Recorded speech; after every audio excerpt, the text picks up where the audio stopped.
In the Fallout universe, light behaves in ways that were never fully planned. It flickers where it should be steady.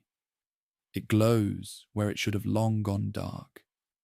And in the ruins of a civilization that burned itself away, the things that illuminate the wasteland often do so without reason, without power, and without anyone left to turn them off.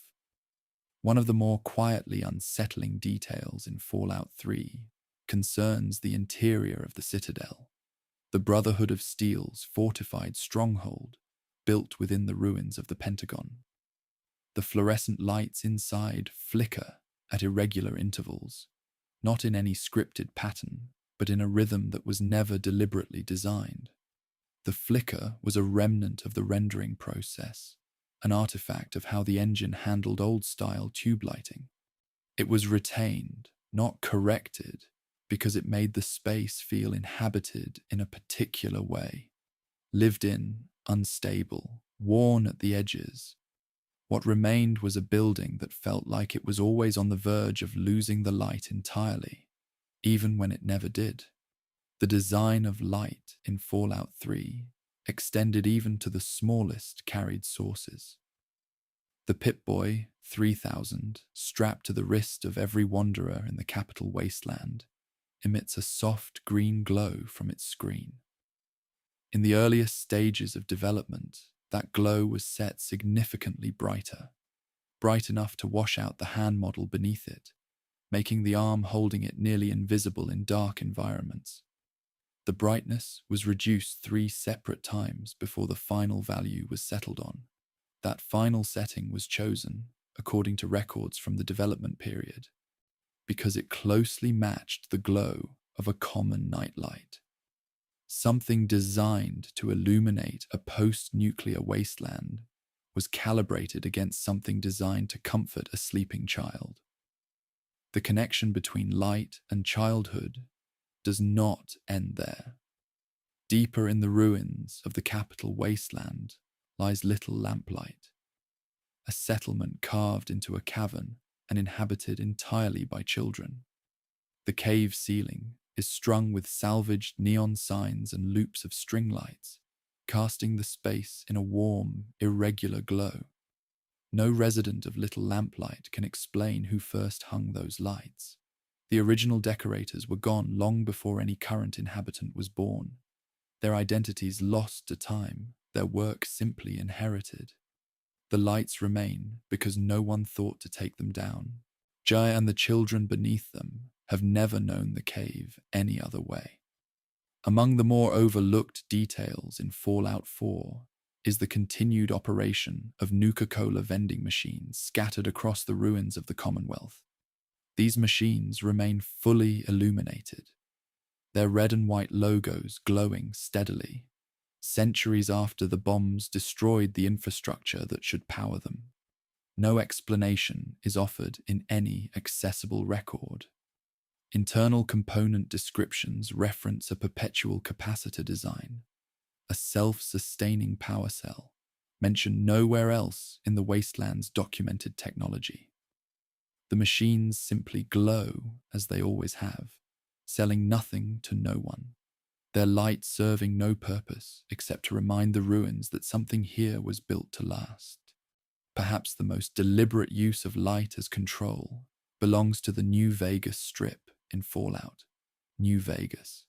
The Strip is one of the only places in the known wasteland where pre-war decorative lighting was preserved and restored to full operation. This was not accidental. The man known as Mr. House rerouted electrical power from Hoover Dam specifically to keep the Strip illuminated. He understood that light in the darkness of the wasteland was not decoration. It was a signal, a promise, and a form of psychological control. Those who saw the Strip glowing from across the Mojave were meant to feel that something there was worth walking toward. The use of light as a tool of control was not invented by Mr. House. Vault-Tec, long before the war, had standardized the lighting inside its vaults to emit at a frequency designed to suppress melatonin production in residents. Terminal entries found in sealed vault records across the wasteland describe this practice in the language of administrative efficiency, referred to as population management through circadian disruption. The residents of those vaults were never informed. They slept when the lights dimmed and woke when they brightened, their bodies responding to a cycle that had been engineered for them without their knowledge. In Fallout 76, the effects of that engineered lighting may have left deeper traces than the records suggest. The Overseer's personal logs from the weeks before Vault 76 opened contain accounts of residents reporting vivid, unusual dreams, disrupted sleep, strange visions, a restlessness that no one could fully explain. No official explanation was ever filed by Vault-Tec. The lighting frequency used in Vault 76 matches the disruption standard documented in earlier Vault records almost exactly. Whether the dreams were a consequence of that frequency, or simply the anxiety of a population preparing to re-enter the wasteland, was never recorded. The logs simply note that people were not sleeping well, and then the door opened. The connection between light and the strange does not end inside the vaults. In Appalachia, the creature known as the Mothman is found almost exclusively near active light sources. Campfires, lanterns, the dim glow of functioning terminal screens. This behavior was not written into the creature's design as a deliberate reference to the moth's instinctive pull toward flame. It emerged instead from the pathfinding system, which designated lit areas as navigational anchor points. The Mothman gravitates toward light because the system beneath it was built to treat light as safety. A creature that has come to represent dread and prophecy to the people of Appalachia moves toward the glow for reasons that have nothing to do with prophecy at all. In contrast, the torches placed throughout Fallout 1's dungeon corridors and raider encampments produced no light at all. They were placed as visual elements, shapes on the wall that suggested warmth and danger, but the engine beneath them treated the spaces as equally dark, whether the torches were present or absent. Those who moved through fire-lit halls were navigating by ambient darkness, the torches flickering in a space that registered no flame. It serves no practical purpose, yet its presence quietly reinforced the feeling of a world where the appearance of warmth and the reality of it had long since separated. In the Fallout television series, the lighting of Vault 33 was designed with similar intentionality, though in the opposite direction. Where the games used cold, clinical tones to signal institutional control, the production design of Vault 33 was built around warm amber light, softer, more domestic, closer to the glow of a home than a facility. This was a deliberate choice to create what the designers described as a falsely safe feeling. Warm light signals comfort. It signals trust. It makes the darkness hidden beneath the surface of Vault 33's cheerful routines more disorienting when it finally surfaces. The amber glow was not there to illuminate the vault. It was there to make its residents stop looking. Beneath the surface of the wasteland's light lies one final detail that began as an accident and became something else entirely. Glowing ones, ghouls irradiated so thoroughly that their bodies emit visible light, were not originally designed to glow. In Fallout 1, the radiation visual effect attached to these enemies overflowed beyond its intended boundaries, bleeding outward from the character model in a way that had not been planned.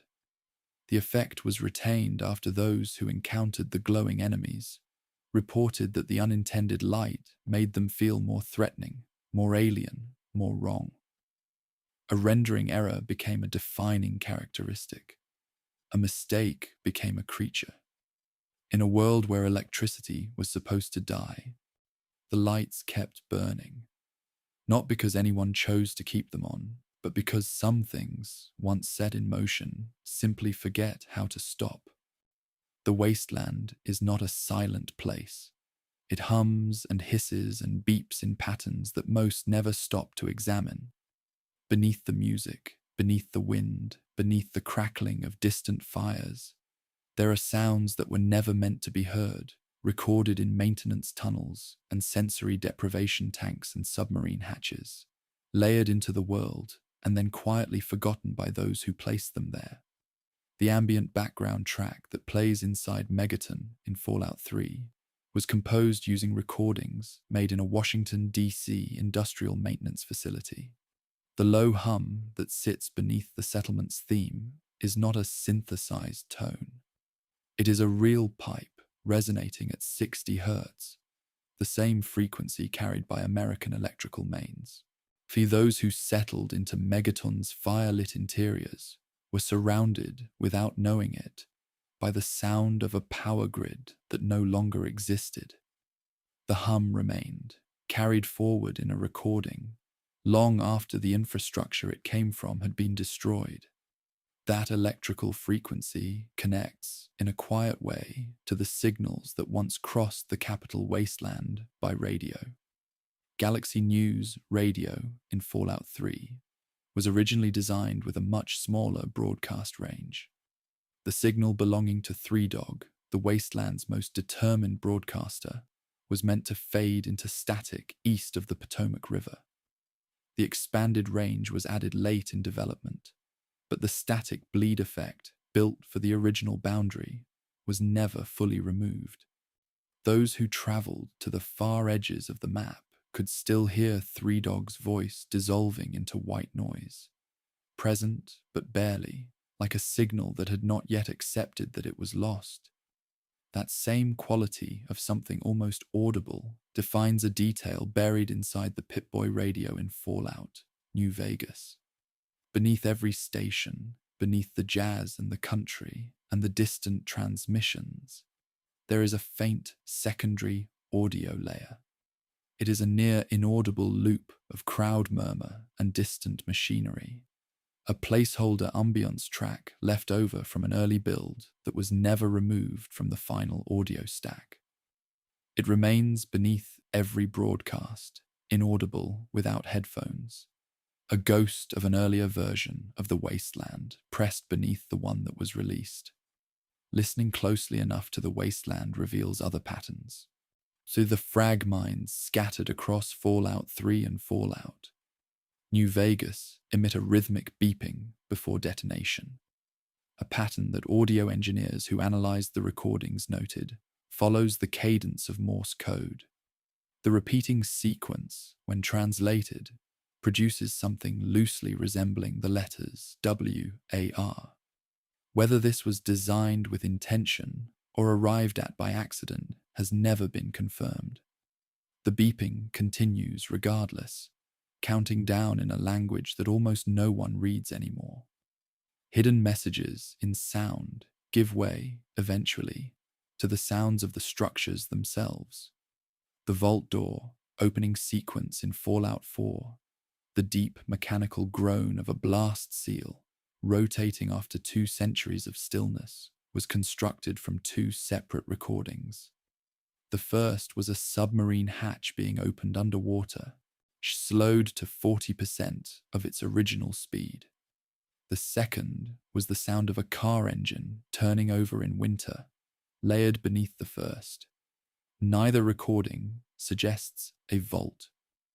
Together, they produce something that feels ancient and final and enormous, which is precisely what a vault door, after 200 years of sealing the world away, ought to sound like. The underwater audio environment in Fallout 4 was built using recordings from a sensory deprivation tank, a sealed chamber designed to eliminate all external sound. The development team wanted the experience of moving beneath the surface of the Commonwealth's flooded zones to produce genuine disorientation, a feeling of being cut off from the world above. The resulting audio was described in internal sound documentation as the sound of forgetting where you are. for it is a definition that fits the wasteland in more ways than one. Disorientation of a different kind defines the cry of the Scorch Beast in Fallout 76. That sound was built from 3 recordings that bear no resemblance to one another. A large dog barking underwater, a violin bow dragged slowly across a metal file, and wind moving through a hollow concrete pipe. Each element, heard alone, produces something strange but recognizable. Combined and processed, they produce a sound that belongs to nothing in the natural world. The result is a creature whose voice feels genuinely wrong, as though the wasteland itself has learned to make a noise it was never designed to make. The Deathclaw's shriek in Fallout 4 shares its foundational audio sample with the version heard in Fallout 3, but it was not left unchanged. The original sample was pitch-shifted down by 12 semitones and had a low-frequency rumble added beneath it. The Fallout 3 version was described by those who built it as threatening. The Fallout 4 version was designed to feel inevitable, a sound that does not suggest danger approaching so much as something that has already decided the encounter is over. The shift is subtle enough that most who hear it cannot name the difference. They simply feel it. Inevitability fades in the quieter corners of Fallout 4 into something barely audible at all. Several terminals across the Commonwealth emit a faint audio loop when approached, a near-silent hiss of magnetic tape rewinding. The sound is inaudible at standard volume settings. It was placed by an audio engineer as what was described as a memory of data being recorded, a trace of information preserved inside machines that have been running, unattended, for 200 years. It was never flagged for removal. It simply remains, playing softly for no one. In the Fallout television series, the sound team working on Vault-33 in Season 1 made a choice that mirrors this commitment to the texture of recorded history. The ambient audio inside the vault, the announcements, the background tones, the gentle warble beneath every official broadcast, was created using vintage 1950s radio equipment that was physically operated and recorded rather than digitally reproduced. The tape, hiss, and frequency drift present throughout Vault-33's audio environment came from hardware more than 70 years old. The sounds of safety inside that vault were produced by machines that had survived almost as long as the vault's fictional inhabitants. Age, however, is not always expressed in sound. In Fallout 1, the overworld map carries almost no ambient audio at all. The silence was documented in the original design notes as a deliberate decision, described in the language of someone who had thought carefully about what the end of the world would actually sound like. The wasteland, those notes suggested, should feel like a place where sound itself had given up. Those who later added ambient wind and distant noise to the overworld through modifications reported that the addition made the world feel less lonely. They also reported that it felt less honest. The silence was not an absence. It was a condition. Sound is one of the first things a place loses when its people leave. And in the wasteland, the things that still make noise do so not out of life, but out of memory. Beyond sound, the wasteland holds its memories in another form, in the objects left behind, still sitting exactly where someone placed them 200 years ago. These things do not decay at the rate that flesh does.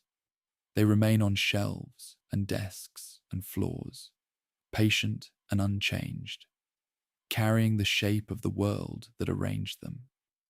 Teddy bears appear throughout Fallout 3 in configurations that suggest small, private scenes. One sits at a table set for tea. Another is tucked into the arms of a skeleton on a ruined bed.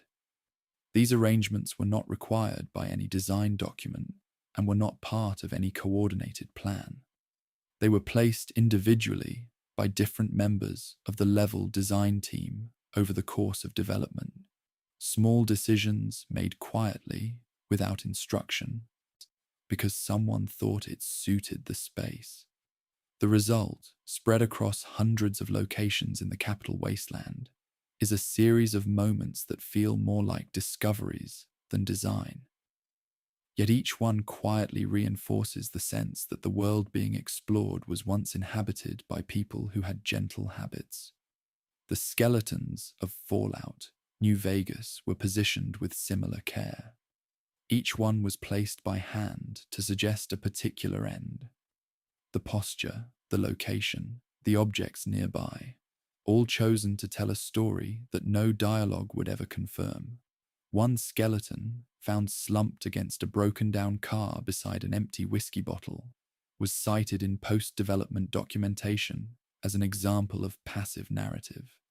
A story told entirely through placement, without a single word written to explain it. The skeleton does not speak. The bottle does not speak. Together, they say something that neither could manage alone. Empty bottles in the Commonwealth of Fallout 4 were placed with a consistency that was never formally required. Nuka-Cola bottles throughout the ruins almost always face outward, their labels oriented toward the direction from which someone approaching the space would most likely be coming. This was not a mechanical rule enforced by any tool or system. It was a convention that spread through the level design team without ever being written down. A shared instinct that became standard practice. Its existence was only confirmed in a developer interview years after release. The bottles had been quietly greeting visitors to every room for years before anyone said so out loud. The labels on those bottles were not the only text placed too small to be easily read. Vault-Tec lunchboxes in Fallout 4 carry printed text along their sides, text too small to make out during normal movement through the world. That text contains a list of approved nutritional targets for Vault residents, with daily calorie counts that add up to exactly 1,200 calories. 1,200 calories is the minimum required to sustain basic human function. It is not a comfortable number. It is a survival number, the amount of food needed to keep a population alive, not well. The lunchbox carries that calculation on its side, in print too small to read, next to a cheerful Vault-Tec logo. Survival, in various forms, is written into even the most overlooked objects. Pencils appear in Fallout 3 and Fallout, New Vegas in nearly every office, classroom, and administrative space, classified as miscellaneous items with no crafting function, no trade value, no purpose beyond occupying space in the world. Fallout 4 changed this. Pencils in that installment can be broken down into lead, a component used in crafting ammunition and other supplies. The change gave retroactive meaning to every pencil that had been sitting decoratively in the previous 2 installments. Objects that existed for years as pure scenery then became resources simply because the design system around them finally caught up. These details remind us that meaning in the Wasteland is often assigned after the fact, not before. Pre-war money in Fallout 3 carries meaning of a different kind, or rather, the absence of it. The currency has a listed weight of £0, making it one of the only items in the inventory that occupies space without any physical mass. The weight was originally recorded at a fractional value, but was corrected to 0 after residents of the Wasteland found that carrying large amounts of worthless paper was slowing them down. The irony passed without official comment. The money became weightless, as worthless things often do, present in the inventory, taking up room, contributing nothing. Things that lost their value accumulate in the Mojave as well, though sometimes by design. Sunset sarsaparilla star caps in Fallout. New Vegas were scattered across the wasteland as collectibles, gathered toward a promised reward. Those who gathered 50 and claimed their prize found a sealed room containing a collection of skeletons and a note explaining that the last person to collect that many stars had been killed for them. The star caps, distributed across the desert in enormous quantities, were placed as a slow revelation that took many hours to reach its conclusion. The joke, if it can be called that, was entirely serious in its delivery. Slow revelation connects to a quieter inconsistency in Fallout 76, where lunchboxes function as containers that dispense random rewards when opened. The lunchbox model used is identical to the Vault-Tec lunchboxes documented in Fallout 4, but the item description in Fallout 76 contains no reference to Vault-Tec. The connection between the two exists only in the object's appearance, a detail carried across installments without explanation, present for those who recognize it and invisible to those who do not. The object holds the connection. The text does not. Objects that exist without explanation have a long history in the series. In Fallout 1, item descriptions were written under conditions of significant time pressure, and many of them reflect that constraint with a directness that became, in retrospect, strangely fitting. A flare is described as a flare. A knife is described as a knife. These descriptions were not crafted to be minimal. They were minimal because there was no time for more. Yet the result is a world where objects announce themselves without ceremony, without context, without the assumption that anyone needs to be told why a thing matters. In the ruins of everything, a knife is simply a knife. That plainness remains, embedded in the first entry in the series, as the most honest version of what the Wasteland is. That quality of plainness stands in contrast to the care taken with physical objects in the Fallout television series. The prop department for Season 1 sourced its Wasteland objects from estate sales and flea markets, acquiring genuine vintage items from the pre-war period the show depicts.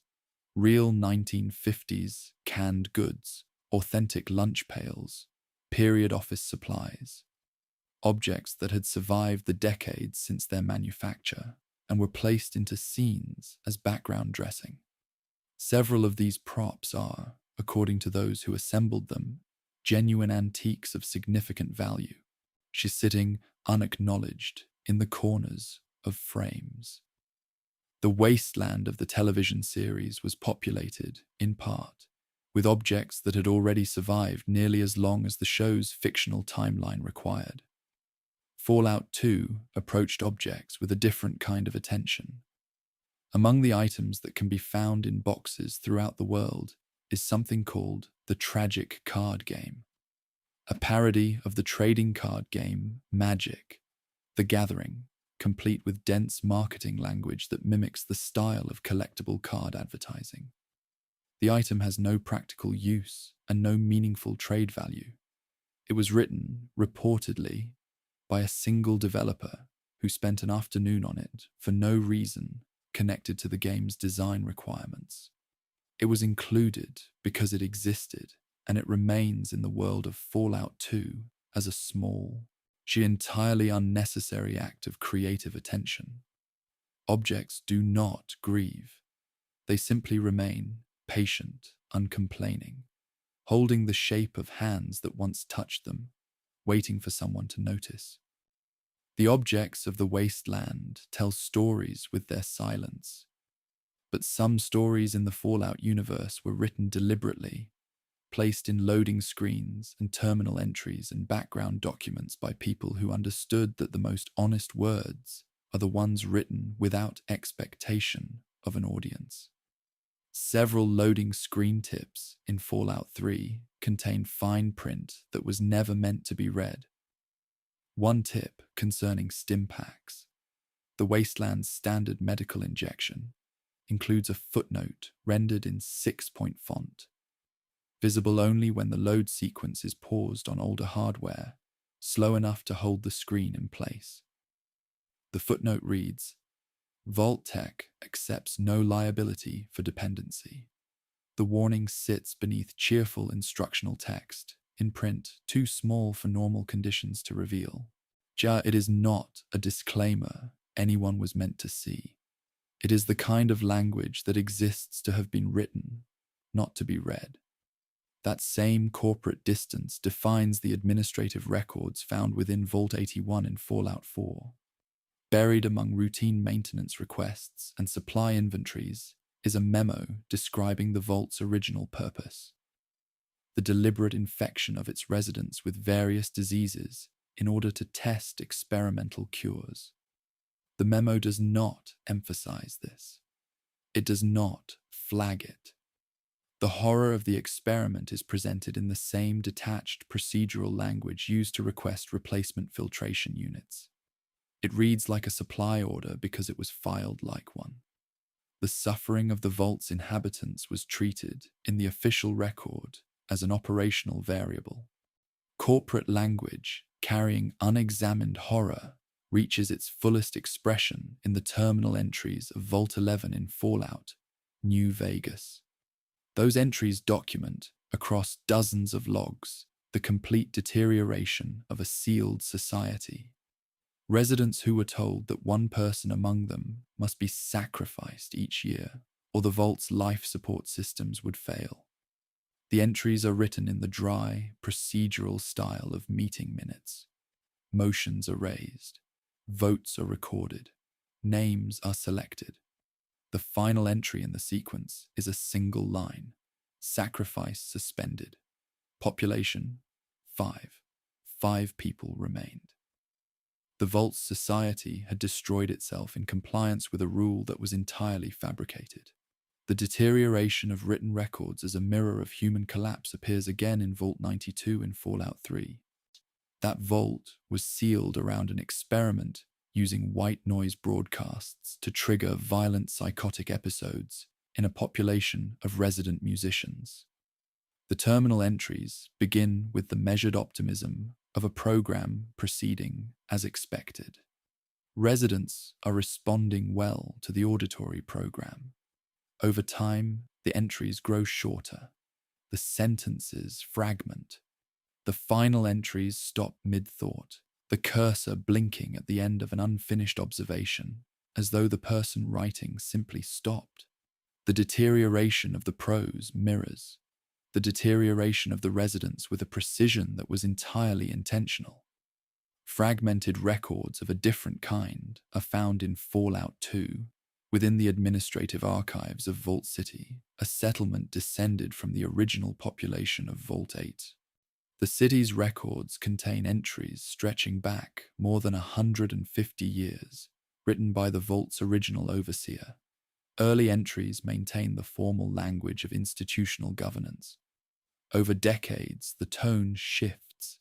The headers remain. The document formatting remains. But the content becomes something closer to a private journal. Observations about loneliness, reflections on the weight of authority, questions that official documents are not supposed to ask. The overseer was writing for no one, using the only form available. Personal voices hidden inside official documents occasionally belong to those who built the world rather than those who inhabited it. In Fallout 3, a terminal entry found in an unmarked building in the capital Wasteland contains a grocery list attributed to someone identified only as J. Sawyer. The list requests a pound of Brahmin jerky and 3 Nuka-Colas, cold if possible. J. Sawyer is a reference to Josh Sawyer, who would later serve as lead designer of Fallout, New Vegas. The list was placed by someone who knew him. A small, private acknowledgement left inside a world that millions of people would eventually walk through without ever finding it. Developer signatures appear in Fallout 4 as well, though in a more elaborate form. A skeleton seated at a typewriter in a ruined office building has a terminal beside it displaying a single open document. a resignation letter addressed to the entire industry. The letter begins with measured grievance and becomes increasingly untethered before cutting off without a conclusion. No authorship has been officially confirmed. The letter exists as a document that someone clearly needed to write, placed inside a ruin, attributed to a skeleton in a world where such feelings fit the architecture perfectly. The technique of the incomplete thought was applied with deliberate craft across Fallout 76. The notes left behind by Appalachia's dead survivors frequently end mid-sentence, not because the writers died while writing, but because the incomplete sentence was chosen as the most accurate representation of an abrupt ending. The technique appears across more than 40 separate notes scattered through the ruins of West Virginia. Each one ends where it ends. The absence of a conclusion is the conclusion. In the Fallout television series, the written word was treated as set dressing that could carry real information. Background newspapers and documents visible in Wasteland scenes during Season 1 contain fully composed articles that were never expected to be legible on screen.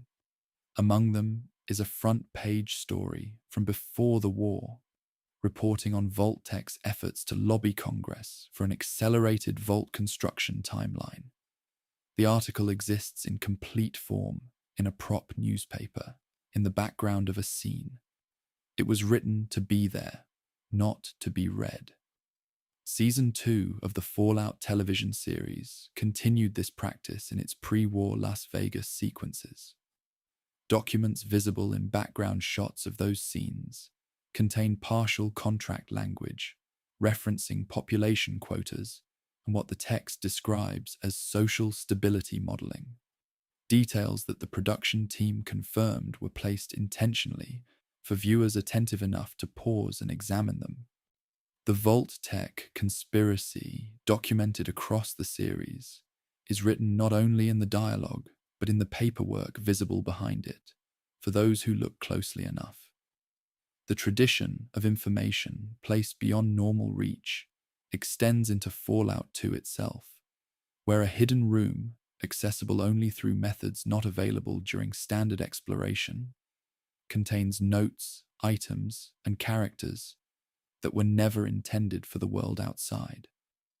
Among the notes is a list of features that were removed from the final game, written in the tone of someone who is both tired and sorry.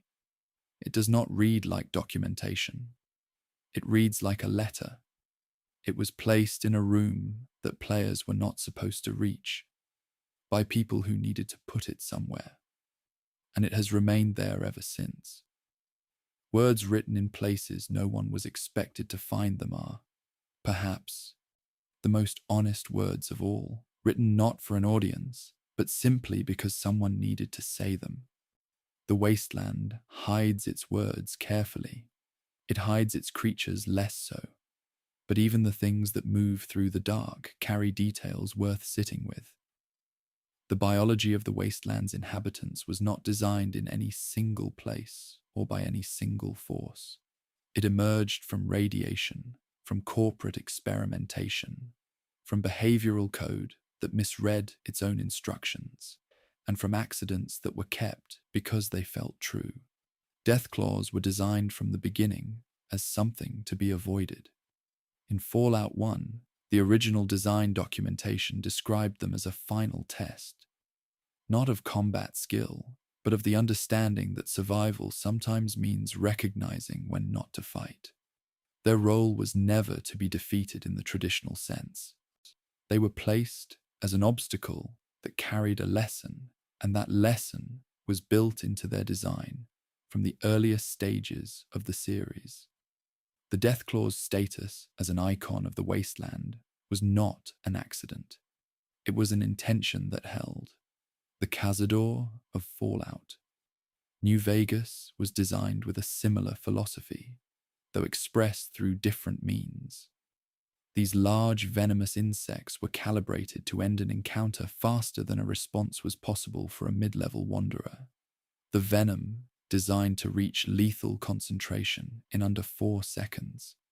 The speed was not a miscalculation. It was documented as intentional, described by those who set the values as not an apology. A later adjustment slowed the venom slightly, but the original design reflected a clear position that the wasteland contained things that would not wait for preparation.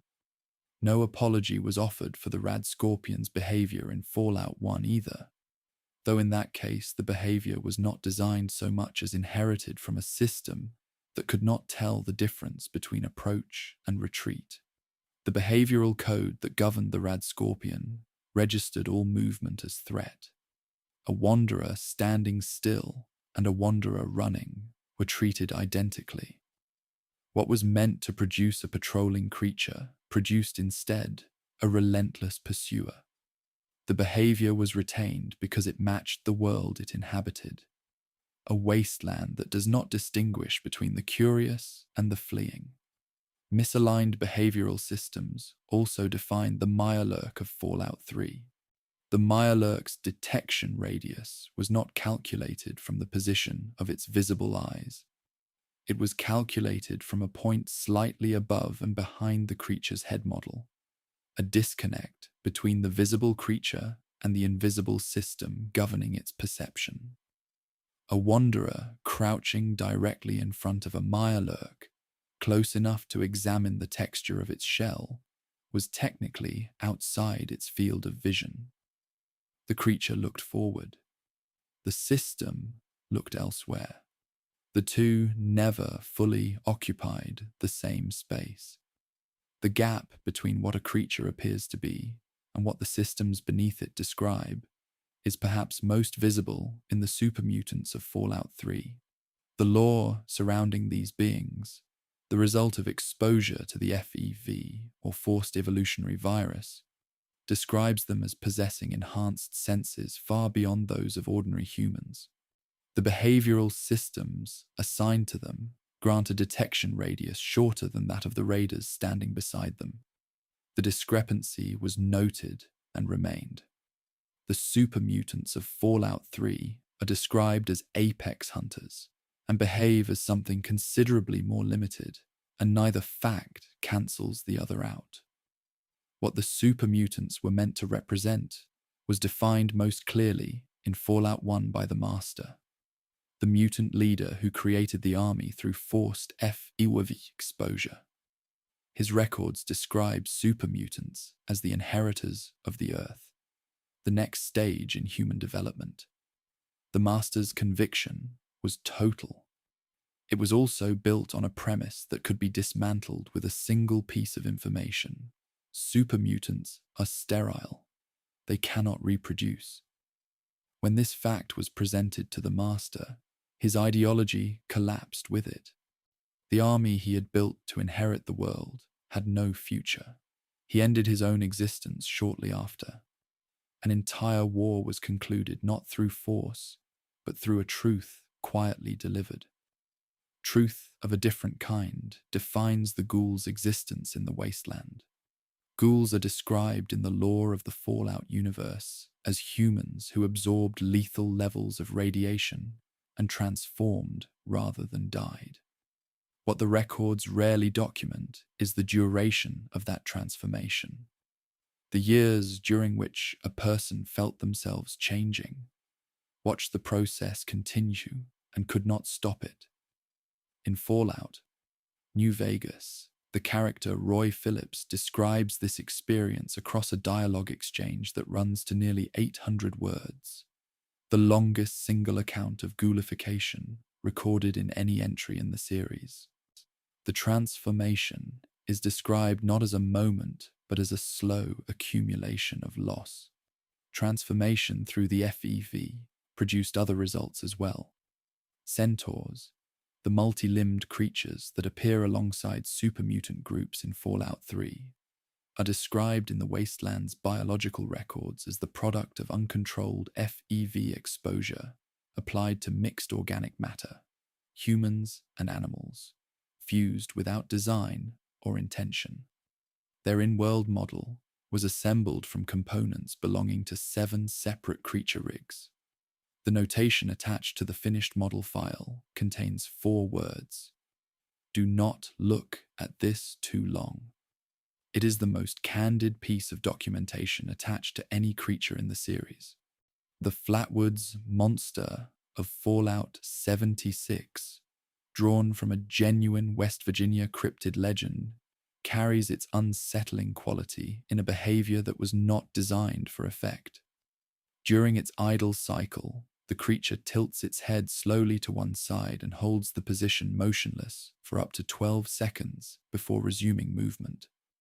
The pause was a timing error in a looping animation, a gap between cycles that produced an unintended stillness. It was retained because the stillness felt wrong in precisely the right way. A creature that stops and holds and watches, for no reason that the world around it can explain. Stillness of a different kind defines a variant of Appalachia's Mothman known as the Wise Mothman. This creature will hold its gaze on a wanderer for several seconds before vanishing.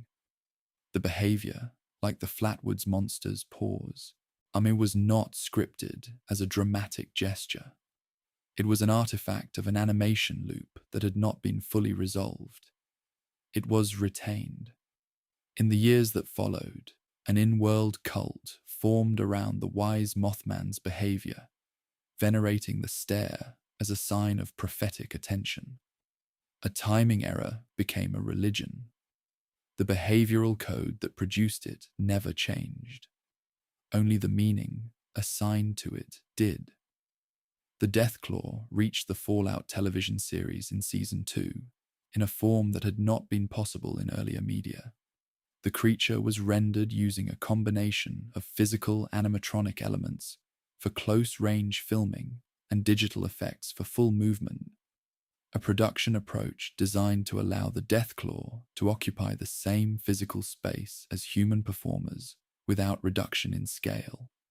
The design was built against reference material drawn from Fallout 1 and Fallout 4, with attention to the proportions established across the series' history. The result is a creature that appears, for the first time, at the size the Wasteland always said it was. Every creature in the Wasteland is a record of something that went wrong, and in the silence between their movements, one can almost hear what the world was before the error was made. The creatures carry the Wasteland's biological history. The vaults carry something heavier, the deliberate history of what human beings chose to do to one another, recorded in sealed rooms and administrative files, dressed in the language of institutional procedure. Vault 101 in Fallout 3 was designed around a single directive that its own overseer was never told. Unlike most vault facilities, which were built with scheduled opening dates or population release protocols, Vault 101's programming specified indefinite closure. The reason was buried in Vault-Tec's internal records and never communicated to the Vault's administration. The experiment was to determine whether a society sealed from all external contact could maintain social stability across multiple generations.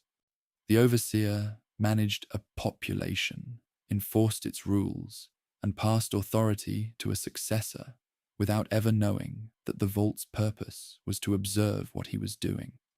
Not all vaults were designed with elaborate populations or complex behavioral experiments. Vault 77 is referenced in Fallout 3 only through a crate bearing its designation and a brief label, one man and his puppy. The vault itself appears nowhere in the Wasteland. Its experiment, according to supplementary materials, was to seal a single person inside with a crate of puppets.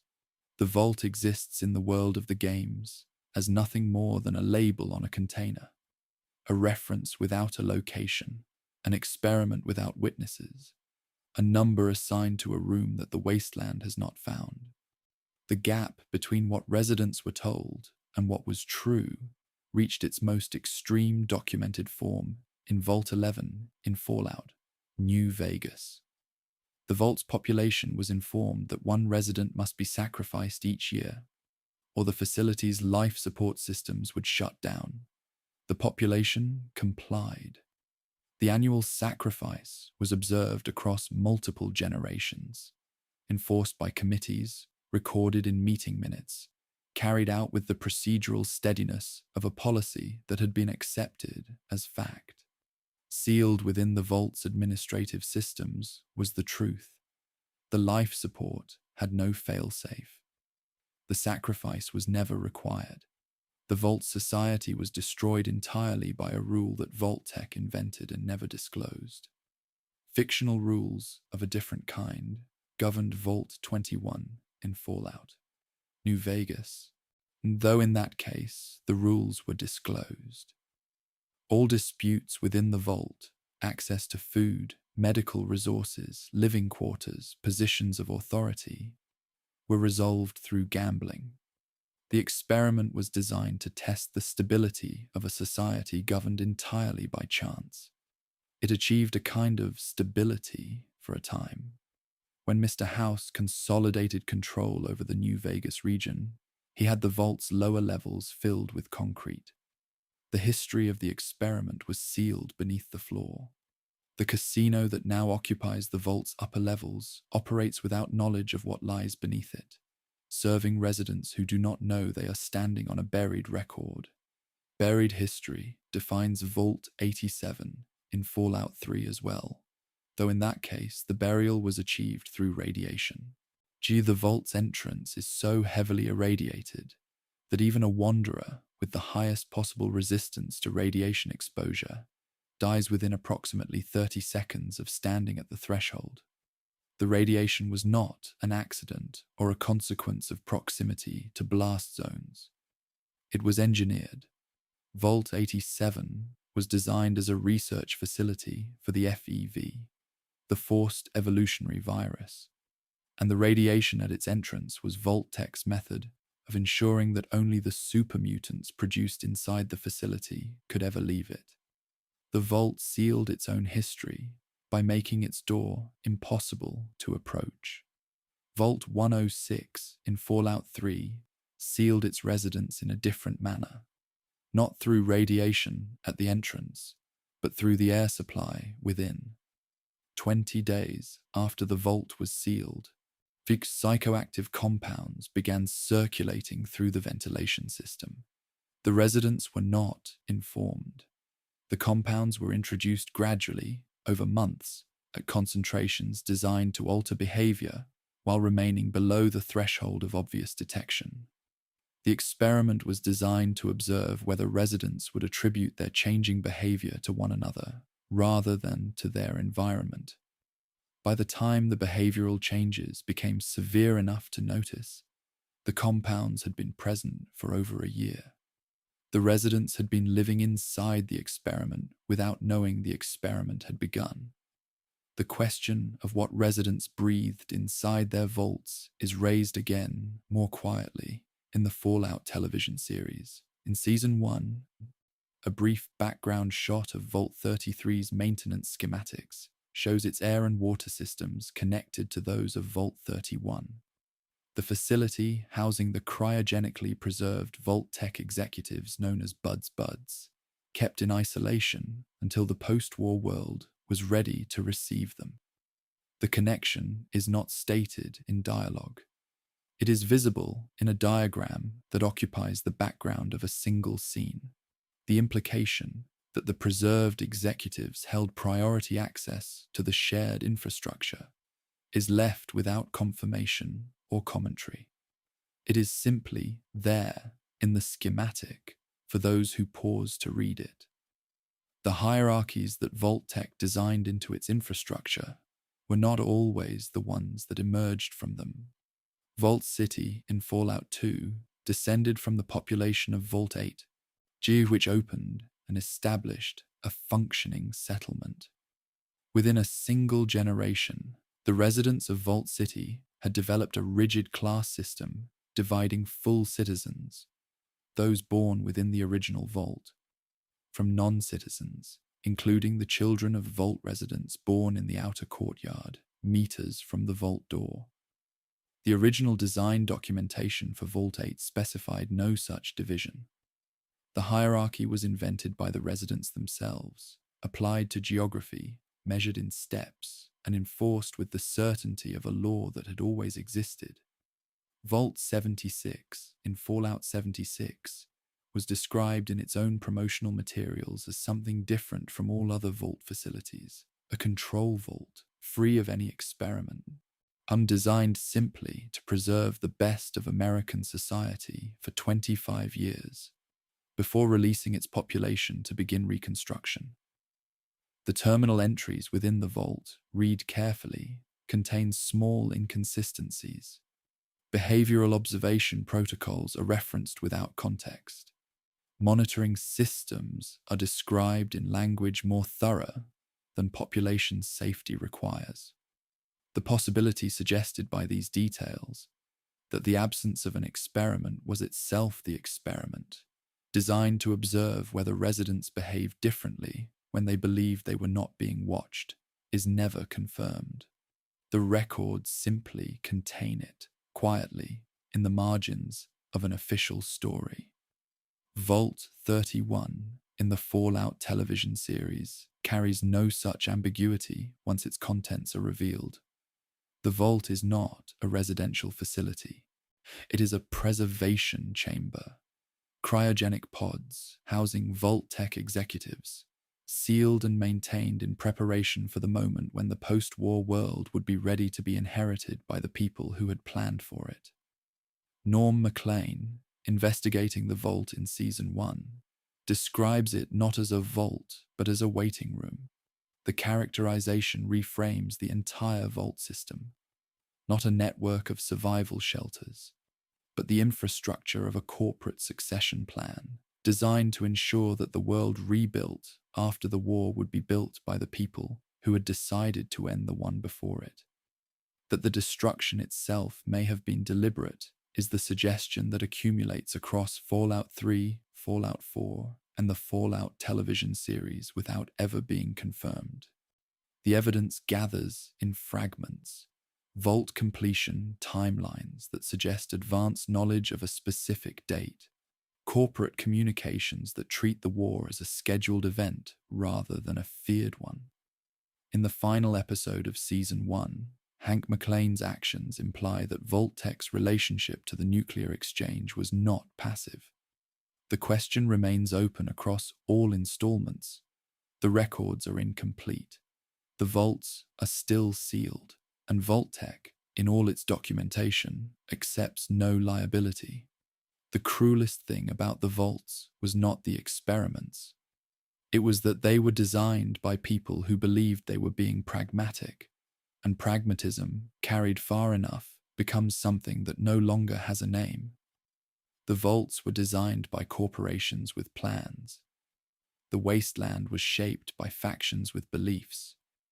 And beliefs, in the world of Fallout, are always more dangerous than bombs, because bombs destroy what exists, while beliefs decide what gets built in its place. The Brotherhood of Steel was not founded on a vision. It was founded on a refusal. Roger Maxson was a soldier stationed at Mariposa Military Base in California when he discovered that the facility's research division had been conducting FEV experiments, the forced evolutionary virus, on civilian subjects.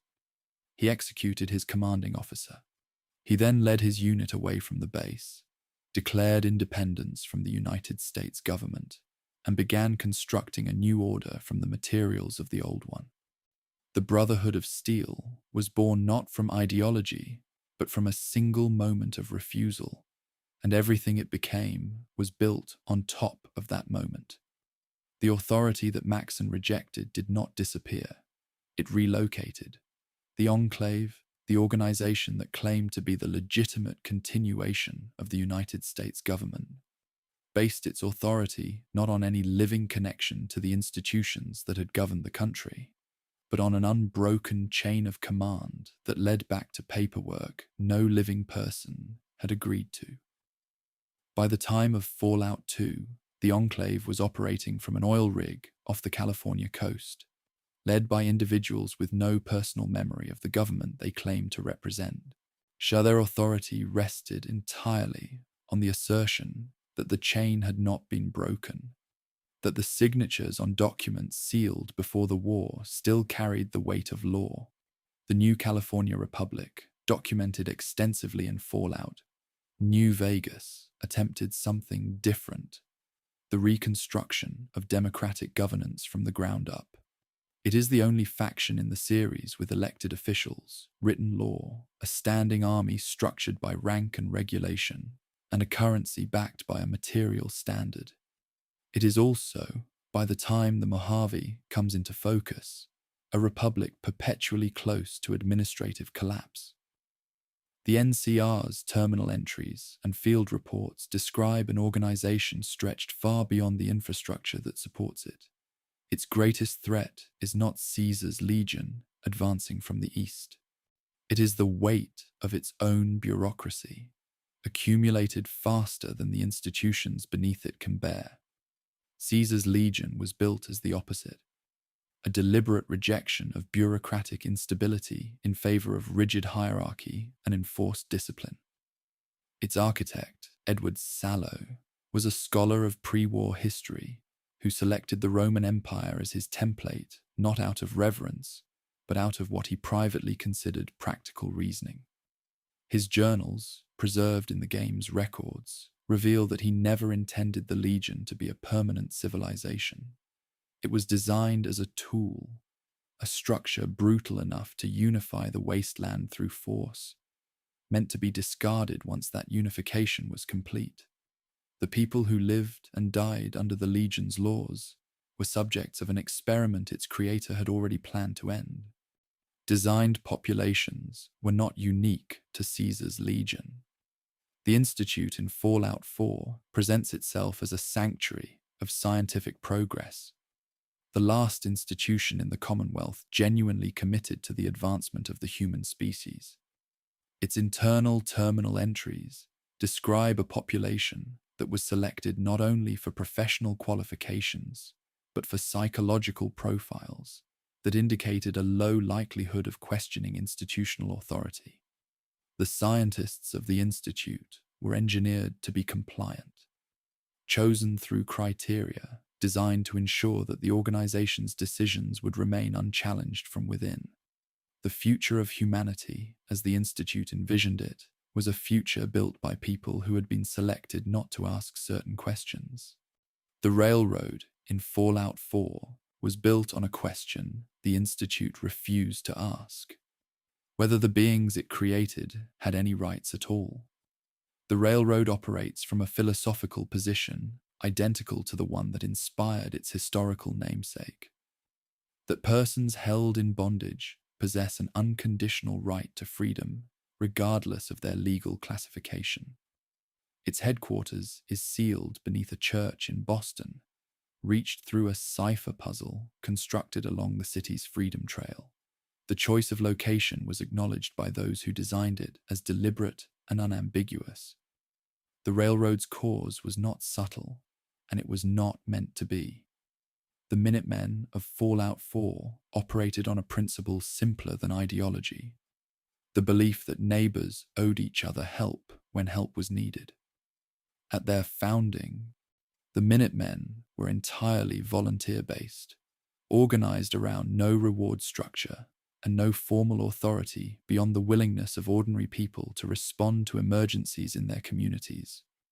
By the time a wanderer encounters what remains of them, the organization has been nearly destroyed by a single ambush at Quincy, a catastrophic loss that the faction's design makes inevitable, because an organization built entirely on the goodwill of people who have very little left is an organization that can be undone by one night of overwhelming violence. The responders of Fallout 76 were undone not by violence in a single night, but by a plague that moved through Appalachia faster than any defense could be organized. Firefighters, paramedics, and emergency personnel who banded together after the bombs fell to continue the work they had always done. The responders were, at their core, people who did not know how to stop helping. By the time a wanderer arrives in Appalachia, the responders are gone. Their training holotapes remain. Their supply caches remain. Their instructional programs continue to operate in the ruins of the facilities they once staffed. The faction survives only as a set of instructions with no one left to follow them. The free states of Fallout 76 survive differently, not through force or goodwill or service, but through preparation grounded in the conviction that the war was coming and that no one with authority was going to stop it. The Free States were a pre-war survivalist movement whose members spent years being dismissed as alarmists. Their terminal entries document this dismissal in detail. Warnings sent to neighbors, letters to government officials, conversations with family members who did not want to hear what the records suggested. The Free States were proven correct about everything. Being correct did not make the Wasteland easier to survive. It simply meant they had more time to watch it arrive. In the Fallout television series, the Brotherhood of Steel is examined through Maximus, a young squire who joined the organization not because he understood its ideology, but because he needed it to be good. His journey across Season 1 traces the distance between what the Brotherhood claims to represent and what it actually does in practice. The production team described Maximus as embodying a specific and recognizable experience. The experience of discovering that the institution you gave yourself to is not what you believed it was, and having to decide in real time what that means for you. What it meant for Shady Sands is documented in the ruins. The settlement that grew into the NCR's capital city, the community first encountered in Fallout 1 as the Wasteland's most genuine attempt at rebuilding something worth having, was destroyed by a nuclear strike. The Fallout television series Season 1 reveals the source of that strike as Vault-Tec, the city that represented the best possibility of post-war civilization, was erased not by raiders, not by war between factions, but by the corporation that had spent decades preparing for exactly this moment. The series presents this without narration. The camera holds on the ruins, and the ruins say everything. Every faction in the Wasteland began with a belief worth having, and then had to discover what that belief cost to keep. The factions built their philosophies on the ruins of the old world. The old world, in turn, was built on technologies that outlived every civilization that created them. Machines still running on programming, written before the bombs fell, still performing functions designed for a world that no longer exists, still carrying the weight of a past that the Wasteland has never fully set down. Power armor in Fallout 1 was designed as a late reward, something earned rather than found, given to those who had survived long enough to need it. The armor's canonical weight was established in its original item description at just over 35 pounds. The figure was not derived from any engineering calculation. It was chosen arbitrarily during development, included because the description required a number, and then carried forward without revision into every subsequent entry in the series. What began as a placeholder became the canonical mass of the most iconic piece of technology in the Wasteland, a number that now anchors every power armor description, every production design reference, and every piece of official lore that followed. Arbitrary numbers have a way of hardening into fact. The Pip-Boy 3000, as described in the lore of Fallout 3, was bonded to the wearer's wrist during childhood, a permanent attachment, not a removable device. The in-world model contradicts this, functioning as an item that can be set aside at any moment. The discrepancy between what the lore stated and what the design permitted was addressed in Fallout 4. which introduced a moment in which the Pip-Boy is physically locked onto the wearer's wrist by the Vault Overseer, using a key that the Overseer retains. The scene did not resolve the earlier inconsistency so much as build a new structure around it. A later installment, repairing a gap left open by an earlier one, the lore slowly closing around a detail it had always meant to seal. Sealed systems define Liberty Prime in Fallout 3 as much as anything else. The enormous military robot, constructed to broadcast anti-communist declarations while advancing on Brotherhood of Steel enemies, was built on pre-war programming so rigid that its behavioral systems cannot be modified or overridden once active. Its activation sequence was lost in the chaos following the Great War, and the Brotherhood of Steel spent decades attempting to reconstruct the code required to bring it online. The entirety of the Project Purity mission arc in Fallout 3 is oriented, in part, around finding technology capable of supplying Liberty Prime with sufficient power. The robot has been ready for centuries. The world simply lacked the means to turn it on.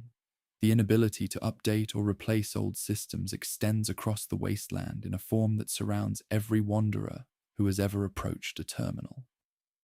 The operating system, produced by Robco Industries, its green text interface, its blinking cursor, its identical login sequence, has not changed between the pre-war era of the 2070s and the post-war present of the 2200s.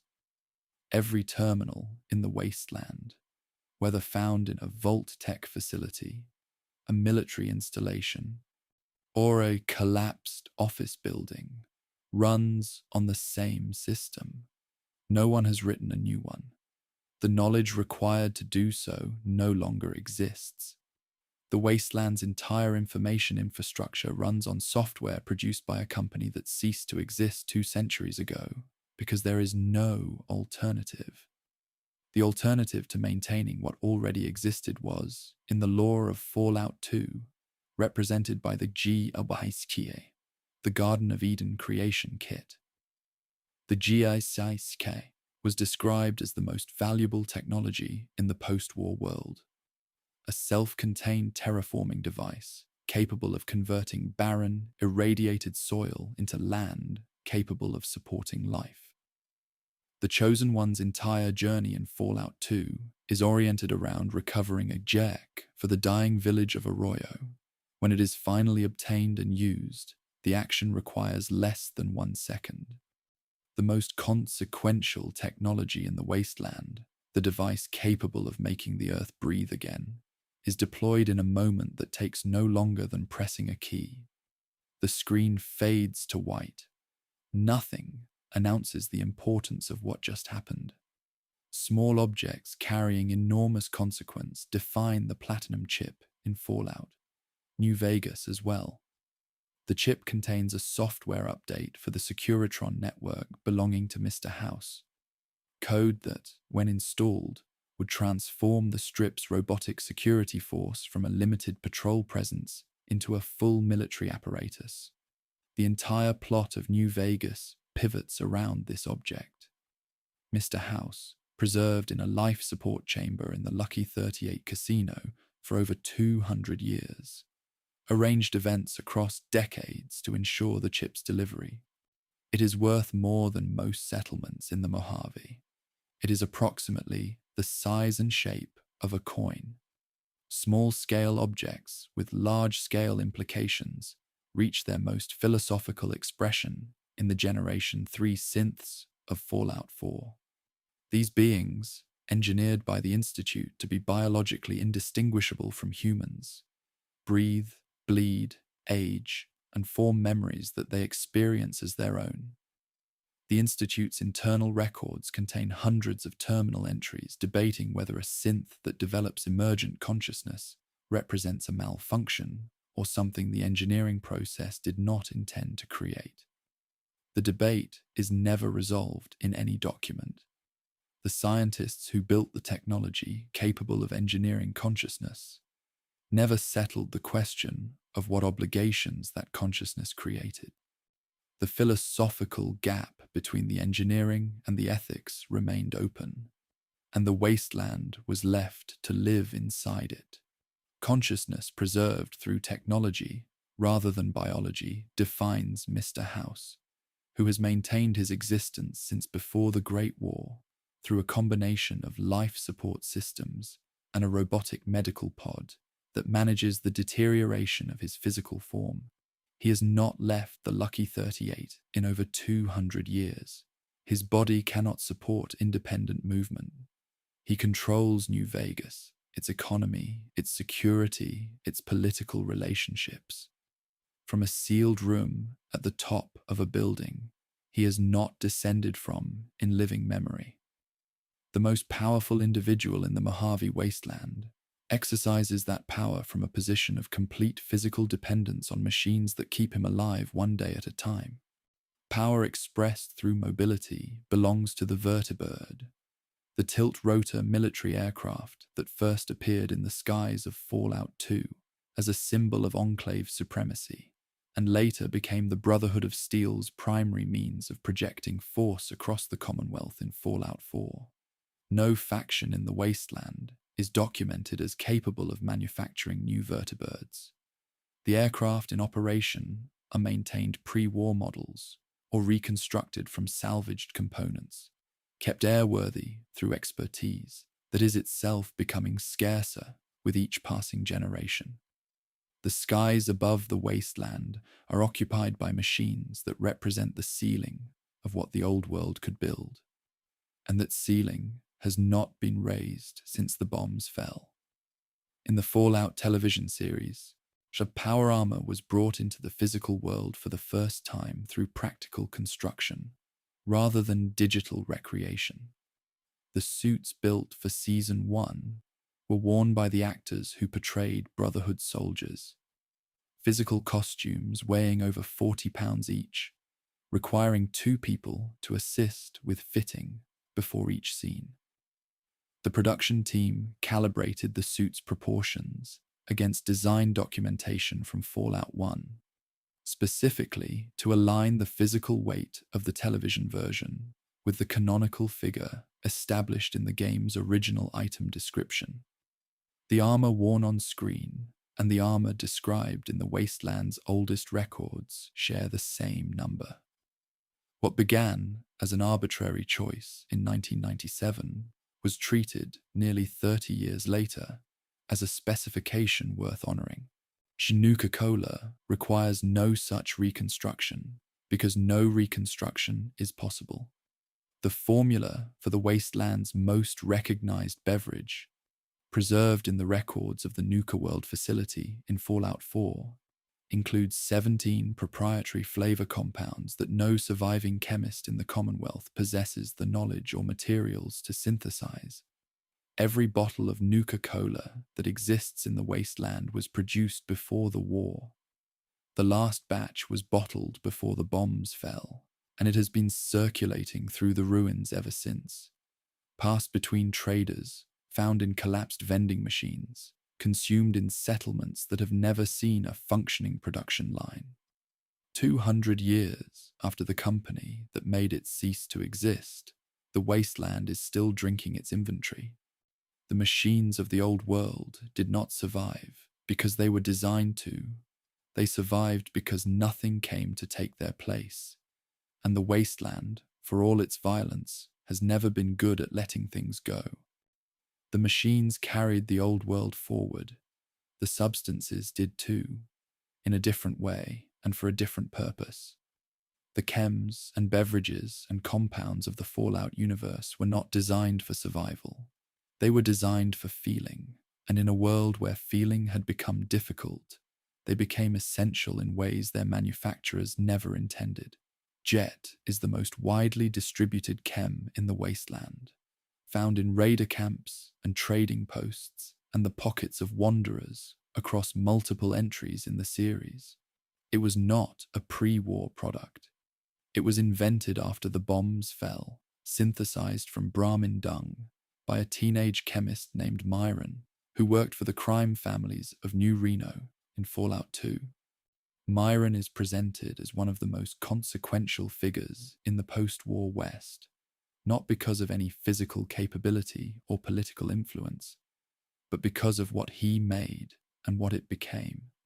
He is also described as scrawny, poorly groomed, and visibly satisfied with himself at all times, a person whose appearance communicated nothing about the scale of what he had introduced into the wasteland.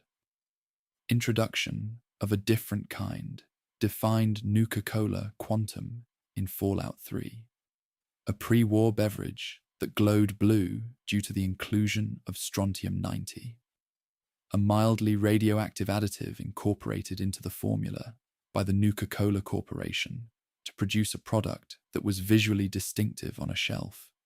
The item description acknowledges that the additive causes the drinker to emit a faint glow for approximately 4 hours.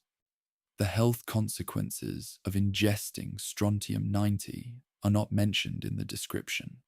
They are, in measurable terms, significant. What the label included and what it omitted tells a reasonably complete story about the company that designed it. What labels did not say was a consistent feature of mentats, a pre-war cognitive enhancement compound used by executives, military personnel, and students seeking improved concentration. Mentats temporarily increase the user's mental acuity and awareness.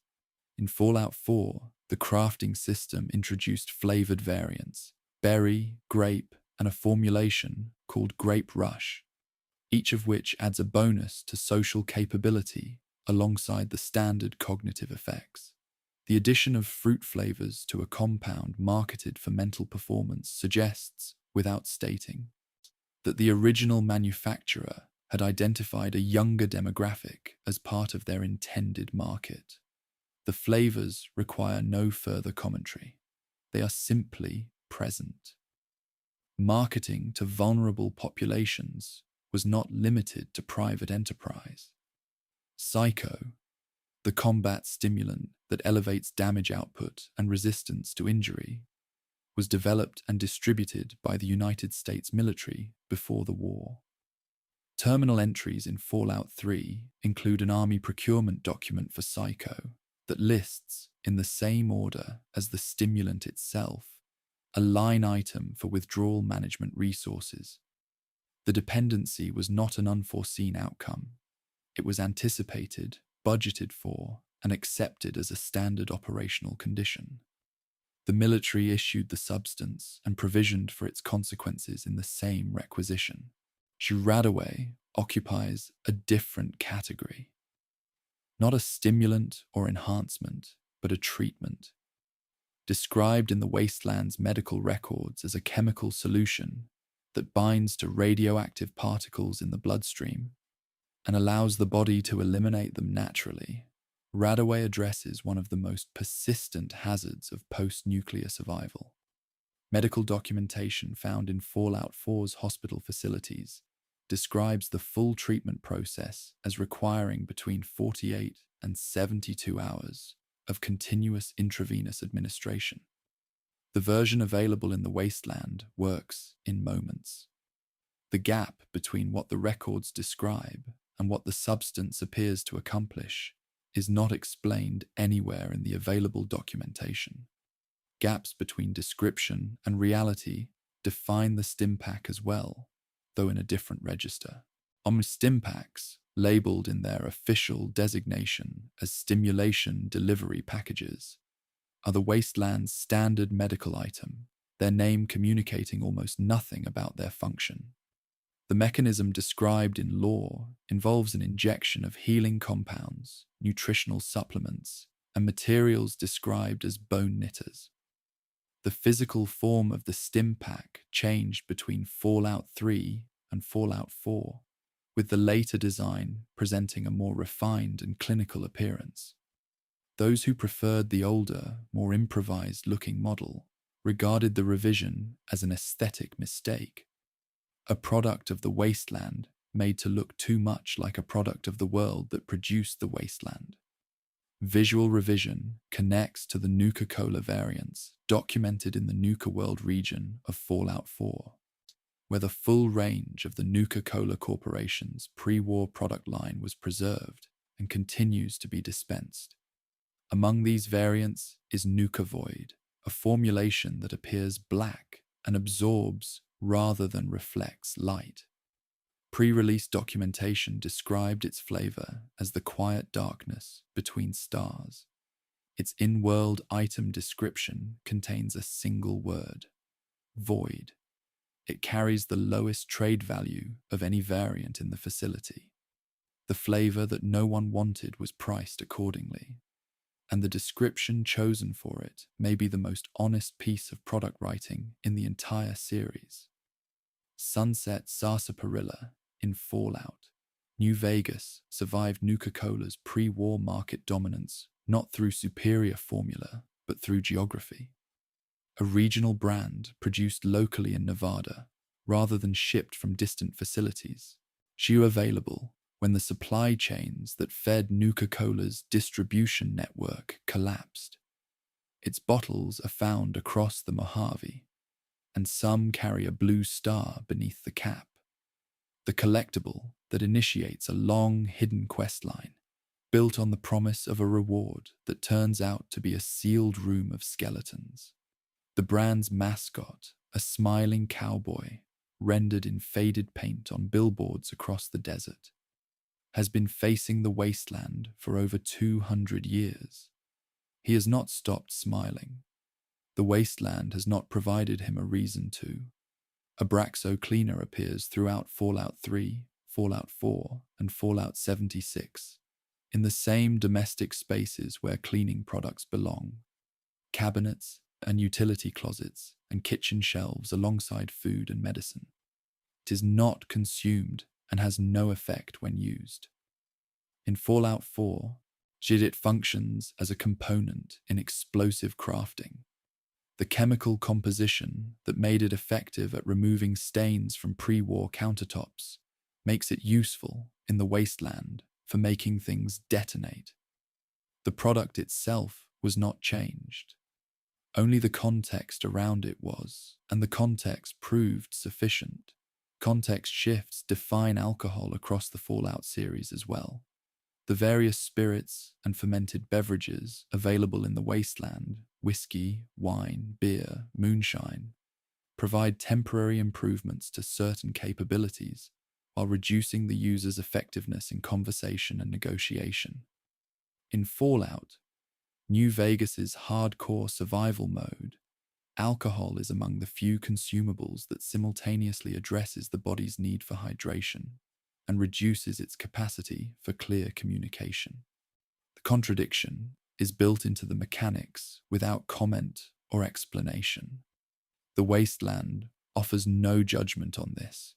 It simply reflects what has always been true about the relationship between comfort and clarity. In the Fallout television series, the substance that most directly addresses this tension belongs to the ghoul, Cooper Howard, who is shown in Season 1 injecting a compound that suppresses the feral behavioral deterioration that would otherwise overtake his cognition. The prop was designed to resemble a pre-war pharmaceutical product with period-appropriate branding and labeling. The compound has no documented equivalent in the games. It was created for the series, but designed to be consistent with what the game's lore would permit to have existed. A substance that could have been found in any vault medical bay, on any abandoned pharmacy shelf that simply never was. It exists in the space between what the wasteland contains and what it might have contained, which is, in the end, where most of its most interesting things are found. Everything people reached for in the wasteland, the stimulants, the cleansers, the glowing drinks, was a way of saying that even in a broken world, the body still wanted to feel like it was going somewhere. People reached for substances to feel. They reached for stories for the same reason.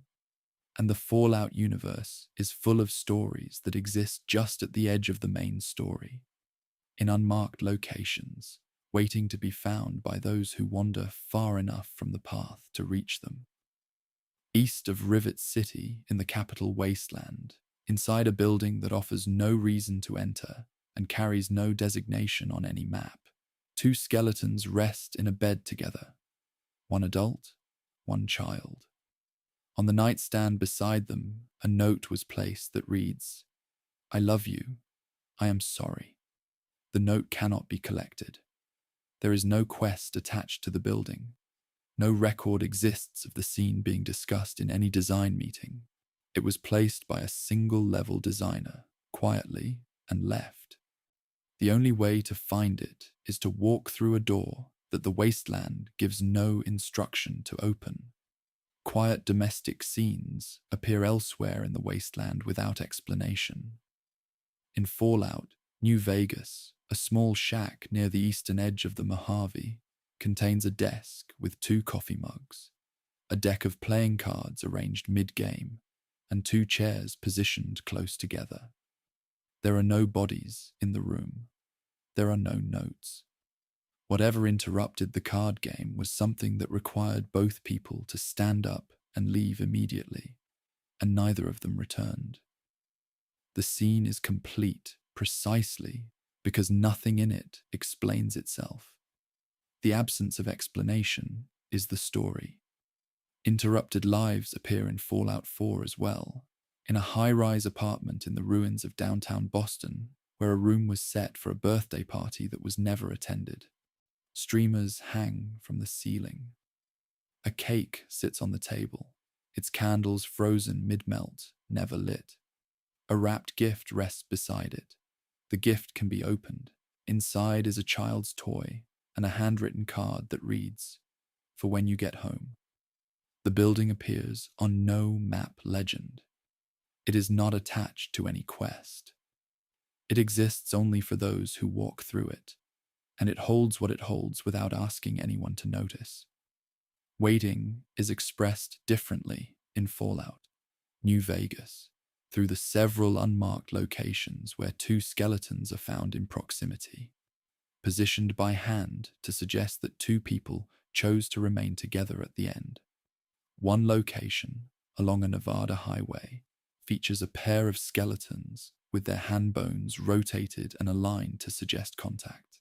The positioning required individual adjustment of each bone in the model's skeletal rig, a detail of care that consumed time with no design requirement attached to it.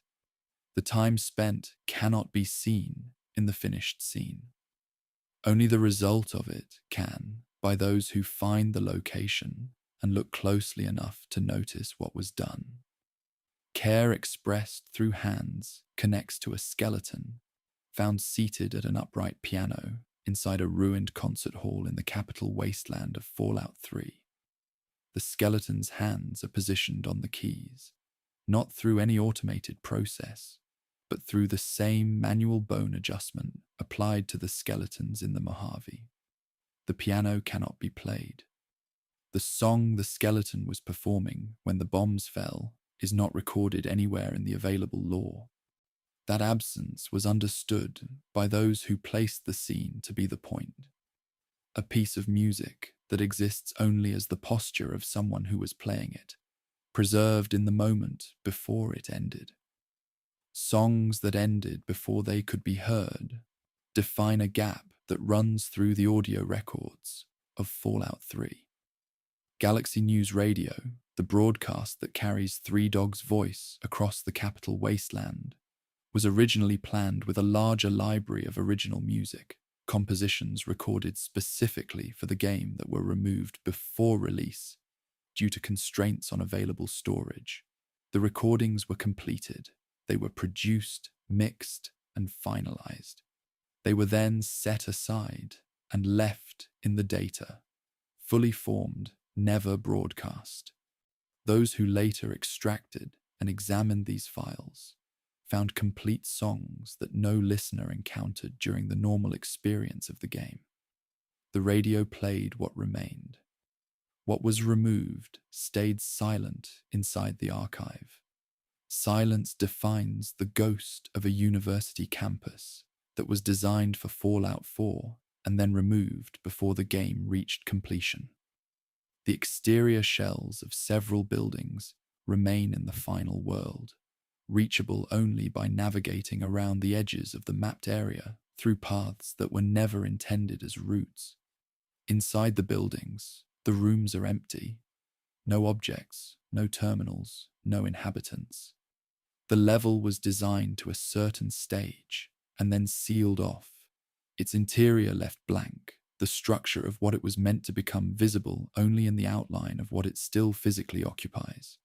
Fallout 76 contains ghost towns of a different origin, settlements that were emptied not by the bombs, but by the decades preceding them. Mining collapses, economic failure, and simple departure had already depopulated several communities in Appalachia before October 2077. These places have intact buildings and undisturbed pre-war contents, but they carry none of the evidence that marks locations where people attempted to survive in the aftermath. No improvised shelters, no collected food, no barricaded windows. The Wasteland passed through these towns and found nothing left to disturb. They had already been abandoned before the war gave the world a reason to abandon everything. Survival without abandonment defines Necropolis in Fallout 1, a city built in the pre-war ruins of a small California settlement, inhabited for over 100 years by ghouls who refused to treat their circumstances as temporary. The water pumps in Necropolis still function. The elders there hold memories that span generations.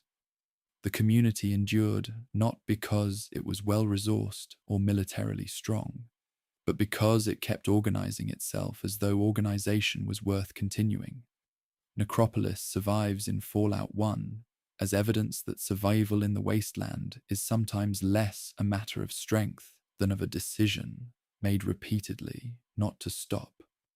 That same principle built the hub, the trading settlement in Fallout 1 that grew into the Wasteland's primary commercial center, not through conquest or vault resources, but through location.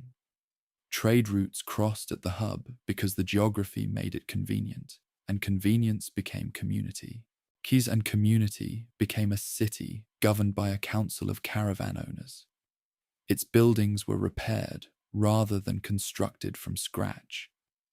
Its residents were merchants who had decided that the most useful thing they could offer the Wasteland was a place where exchange was possible. It is, in the landscape of Fallout 1, the most quietly functional place in the game, and its function was its survival strategy. The Fallout television series was built with the same understanding of the value of the unannounced detail. The production designer described the approach to background dressing as the creation of lore deposits, content fully prepared and placed with no expectation that it would be examined in real time, present only for those who later paused and looked.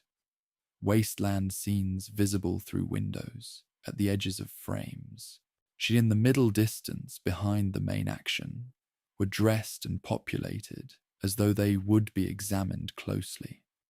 In this way, the show inherited the design philosophy of the games that preceded it, the belief that some portion of any audience will always look harder than they are required to, and that portion deserves to find something there.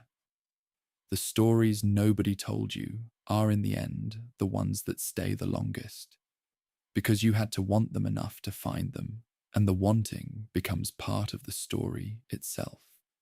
The Wasteland hides its stories in spaces. It hides its humor in stranger places still, in the serious cracks of a world that could not always maintain the weight of its own darkness, and left behind small, quiet proofs that the people who built it were, beneath everything, human. In Fallout 2, a crashed spacecraft can be found in the Golgotha burial ground, a site otherwise used for somber purposes. The craft is small. Beside it lies a body labeled Little Alien, carrying a BB gun and a note written in a script that cannot be read. There is no reward attached to the discovery. There is no follow-up, no quest, no connection to the game's story. The scene was placed because someone with access to the map tools on a particular afternoon decided to place it, and no process existed to remove it. It remains in the game exactly as it was left, complete, purposeless, and quietly pleased with itself. The decision to include alien content was carried forward in Fallout 3, where an unmarked crash site in the capital Wasteland draws a wanderer into a brief encounter with a downed spacecraft and an alien weapon known as the Alien Blaster, one of the most powerful energy weapons documented in the Wasteland. Internal notes from the development period indicate that the alien content was included specifically because Fallout 2 had established the precedent, and those working on Fallout 3 were not prepared to be the ones who discontinued it. The cross-game tradition was maintained not out of design necessity, but out of a kind of informal institutional loyalty to a joke that had already been made. And cross-game humor gives way to humor contained entirely within a single item in Fallout: New Vegas. A garment known as the Dapper Gambler suit carries an item description, noting that it was previously owned. No additional information is offered. The suit is found in a casino vault.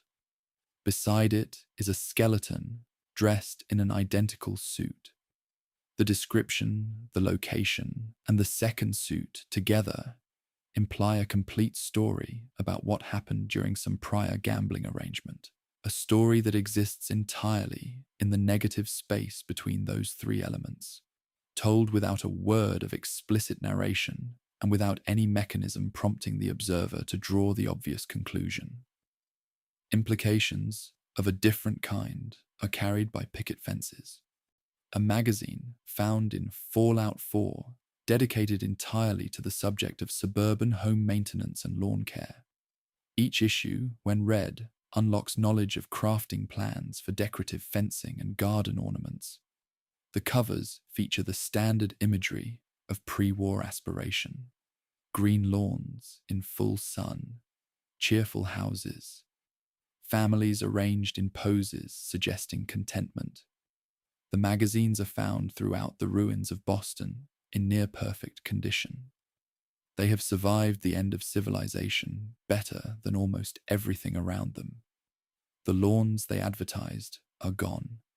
The instructions for recreating them remain immaculate in the rubble. Suburban cheerfulness was a design principle at Vault-Tec as well.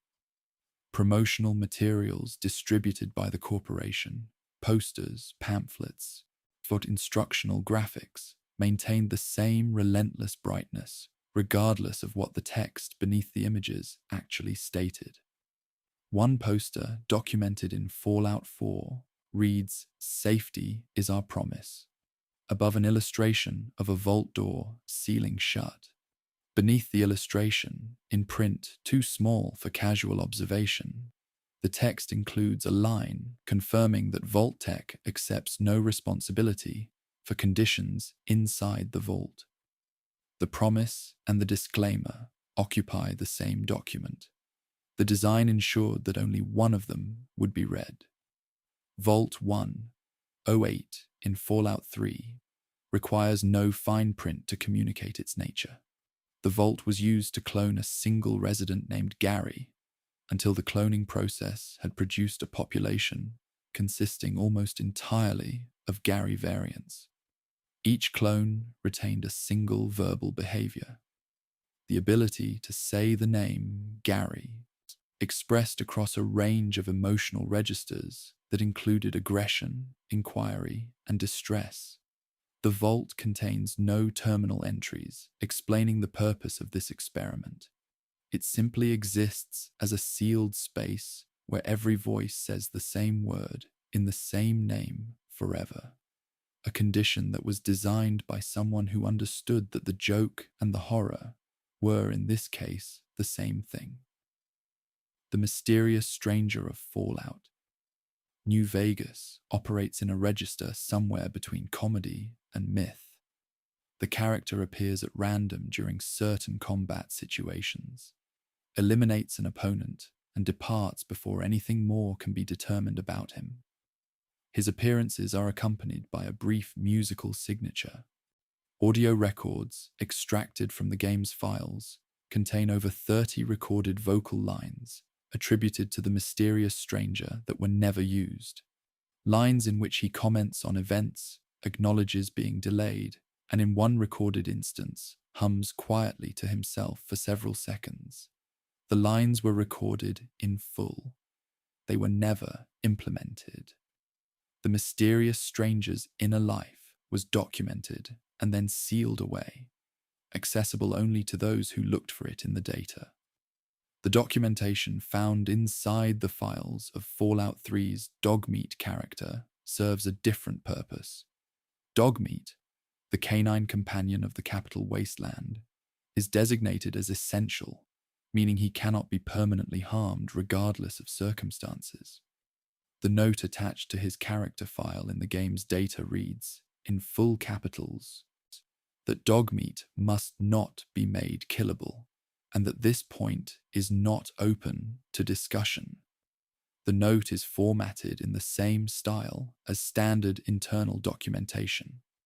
The capitalization and the phrase "not up for discussion" suggest that the question had been raised at some earlier point and had been settled in terms that required emphasis. The dog companion of the Fallout television series required no such protection in its documentation. CX-404, the character's designation in Season 1, was portrayed by a trained animal performer named Vanguard, who was reported by the show's trainers to have learned his required blocking for scenes more efficiently than some of the human cast members present during the same rehearsals. A period-appropriate collar was constructed for the character and worn by Vanguard between takes as well as during filming. The crew's description of this as appropriate, given the character, suggests that the line between performance and identity for Vanguard was considered largely irrelevant. The Brahmin of Fallout 3, the two-headed cattle that appear in settlements and wandering herds across the capital Wasteland, were given a pathfinding system that produced, under low-activity conditions, a slow circular rotation. The behavior emerged from both head models, attempting to navigate simultaneously using conflicting directional logic, producing a gentle, perpetual turning that resolves into nothing. The behavior was identified and retained on the grounds that it felt correct for the animal and the world it occupied. It has remained in every subsequent game in which Brahmin appear, turning slowly in their enclosures, as they always have. Fallout 2 contains a quantity of references to external cultural works, films, television programs, and other entertainment from the pre-war era of the game's development that exceeds any other entry in the series. These references appear in dialogue, in item descriptions, and in random encounters distributed across the map. They were placed by a small development team who shared a common set of cultural references, and who were not certain at various points during development that the game they were building would be completed. The jokes were intended, in part, for each other. A record of who was in the room and what they watched, and what they thought was worth preserving in a world that was ending. Even in a world built from catastrophe, people found room for jokes, not because the world was less dark, but because the darkness was easier to carry when someone made you smile at it first. At the center of the Fallout universe, something heavier sits: the pre-war world itself and the slow story of how it came to end. That story was never told in a single document or a single game. It was assembled across decades of released material, pieced together from terminal entries and newspaper props and background advertisements, a history reconstructed from what it left behind. Pre-war America in the Fallout universe diverged from the familiar course of history at a point that the records never specify. What remained after the divergence was a civilization that retained the aesthetic character of the mid-20th century. The automobile designs, the fashion, the language of advertising, while developing technologies far beyond what that era actually produced. The contradiction between the visual surface and the technical reality produced a world that appeared confident and domestically optimistic, while quietly accumulating the pressures that would eventually destroy it.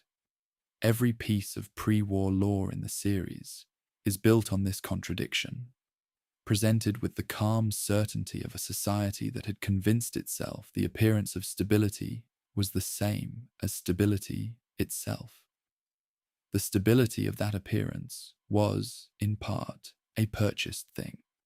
Vault-Tec secured its government contract to design and construct the Vault network, not through technical superiority, but through political investment. Terminal entries from the period document a bidding process in which a competing firm submitted proposals with measurably better habitability standards and lost. The records identify the competing firm as Architectural Solutions, Inc. Vault-Tec's winning submission prioritized its relationship with the contracting authority over the welfare of the people who would eventually live inside the vaults it was paid to build. The records exist. They were filed. They were sealed, and the contract proceeded. Poseidon Energy occupies a similar position in the pre-war record, a corporation present in the background of Fallout 1, Fallout 2, Fallout, New Vegas, and Fallout 4, always encountered in ruins, always with documentation suggesting involvement in projects that exceeded its competence. Military contracts, energy experiments without adequate oversight, executive signatures on documents whose implications the signatories appear not to have examined. No single entry in the series provides a complete account of Poseidon Energy's history. The fragments distributed across multiple installments accumulate into a portrait of a company that helped end the world without intending to, through the ordinary mechanism of people doing profitable things, without asking what those things would eventually produce. West-Tec research produced consequences of a more direct kind. The corporation held simultaneous government contracts for two separate programs, one developing combat exoskeleton technology, later known as power armor, and one developing the FEV, or Forced Evolutionary Virus, as a biological enhancement agent. The programs were designed to be independent. The Mariposa military base in California became the facility where both programs were housed and administered under the same oversight structure. The interaction between the power armor program and the FEV research at that location produced, in the years that followed, both the Brotherhood of Steel, founded by soldiers who witnessed what the FEV experiments were doing to civilian subjects, and the super mutant army that became one of the defining threats of the post-war West. Robco Industries produced a different kind of legacy. The company responsible for the Pip-Boy personal computing device, for the Protectron and Mr. Handy robotic lines, and for the terminal operating system still running on every functional computer in the Wasteland was, at the time of the war, a relatively young organization. Its founder, Robert House, had already sold his controlling interest in Robco before the bombs fell, using the proceeds to fund his effort to preserve Las Vegas from the worst of the nuclear exchange. The Pip-Boy worn by every wanderer is a product of a company whose founder had already moved on from it, a device that outlasted the ambitions of the person who created the enterprise that built it. The ambitions of the pre-war period were most visibly expressed in its media. Television broadcasts still loop across screens in Fallout 3 and Fallout 4. Advertisements for Nuka-Cola, for Vault-Tec, for Abraxo cleaner, produced in the final years before the war and still transmitting from screens that have maintained power for 2 centuries. The tone of these broadcasts was not purely commercial. Terminal entries and in-game newspapers from the period describe a coordinated effort to maintain public optimism as military and political conditions deteriorated. The cheerfulness of pre-war advertising was documented in the records of the time as a policy, a decision made at levels above the marketing department to present the surface of normalcy regardless of what was occurring beneath it. Beneath the surface, the resource wars were consuming the world. The conflicts documented in terminal entries across Fallout 3 and Fallout 4, a series of military engagements over access to petroleum and other depleted resources, lasting from 2052 to 2077, included the United States military occupation of Canada and extensive operations in the Middle East. The in-world newspapers that covered these events treated them in the language of statistics. Casualty figures appeared as numbers in columns. Territorial changes were measured in percentages. The human cost of the resource wars was recorded in the format of a logistics report, filed and archived and found centuries later in the ruins of offices where people had read them with coffee cooling on their desks. Those desks were in use on the morning of October 23rd, 2077. Terminal entries from that day describe a normal working morning. Meetings confirmed, supplies expected, routine correspondence completed. The latest time-stamped pre-war entry found in Fallout 3 was recorded at 9:47 in the morning. It is a reminder about a birthday celebration scheduled for that afternoon. The party was never held. The entry remained in the terminal's memory, waiting to be read by whoever came through the ruins 200 years later. A small domestic record of a day that ended before lunch. The Fallout television series brought the pre-war period into visual form more extensively than the games had done, using Cooper Howard's life as an actor in pre-war California as the primary lens through which the old world is observed. The production team filmed these sequences in a color palette more saturated than naturalism permits, a world brighter and more visually resolved than the real 1950s ever was. The effect was deliberate. The pre-war sequences were designed to look like a world that was performing contentment rather than experiencing it. The color grading signaling to the careful observer that what was being shown was a presentation rather than a reality. The closest surviving approximation of that presentation exists in Fallout 2 in the form of Vault City, a settlement that preserved pre-war infrastructure, governance, and social organization more completely than anywhere else in the Wasteland. Vault City's streets are clean, its medical facilities function, its laws are written and enforced. It is, in almost every measurable external way, what the old world looked like. Those who spent time in Vault City and read its records found the experience unsettling in a way that was difficult to name. The old world's form reproduced without the old world's context. The shape of a civilization present, but the spirit of it absent. Like a room arranged to look occupied by someone who has not lived in it for a very long time. The question of what the old world was, at its core, was posed by Fallout 1 before any other entry in the series had a chance to answer it. The opening monologue, delivered before the game's first moment of control, addresses war, humanity, and the cycle of behavior that eventually produced the Great War. The final words of that monologue do not resolve into despair. They resolve into a question: what remains? Every vault explored since 1997, every wanderer sent out into the dust, every faction built from wreckage and every terminal entry found in a collapsed building has been, in some sense, the Wasteland's ongoing attempt to answer that question through the evidence it has kept. The old world ended not because anyone wanted it to, but because no one, at the critical moment, found a reason strong enough to stop it, and the Wasteland has been living with that reason ever since. The pre-war world left behind its objects, its technology, and its failures. It also left behind the people who remembered it, those who were present before the bombs fell and remained present after, carrying 2 centuries of memory through a world that had stopped making sense for most of the time they had been alive in it. Harold appears in Fallout 1, Fallout 2, and Fallout 3 as the same person across 3 separate installments and several decades of in-world time. A human who was subjected to involuntary FEV exposure in the early post-war years and has been transforming ever since.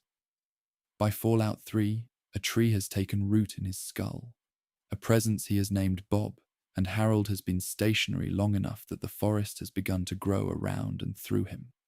He speaks about this with the particular humor of someone who has had more time than most to locate the irony in his own circumstances.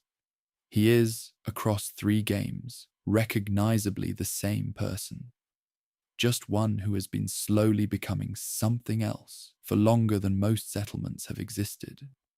Transformation into something else defines Jason Bright in Fallout, New Vegas as well, though the transformation he experienced produced faith rather than roots. Bright is a glowing ghoul, irradiated beyond the threshold that produces visible light, who leads a community of ghouls at the Repcon test site, waiting for what he believes is a signal to leave the Earth entirely. His belief that ghouls were not changed by radiation, but were instead chosen by it, is not presented in the Wasteland's records as delusion.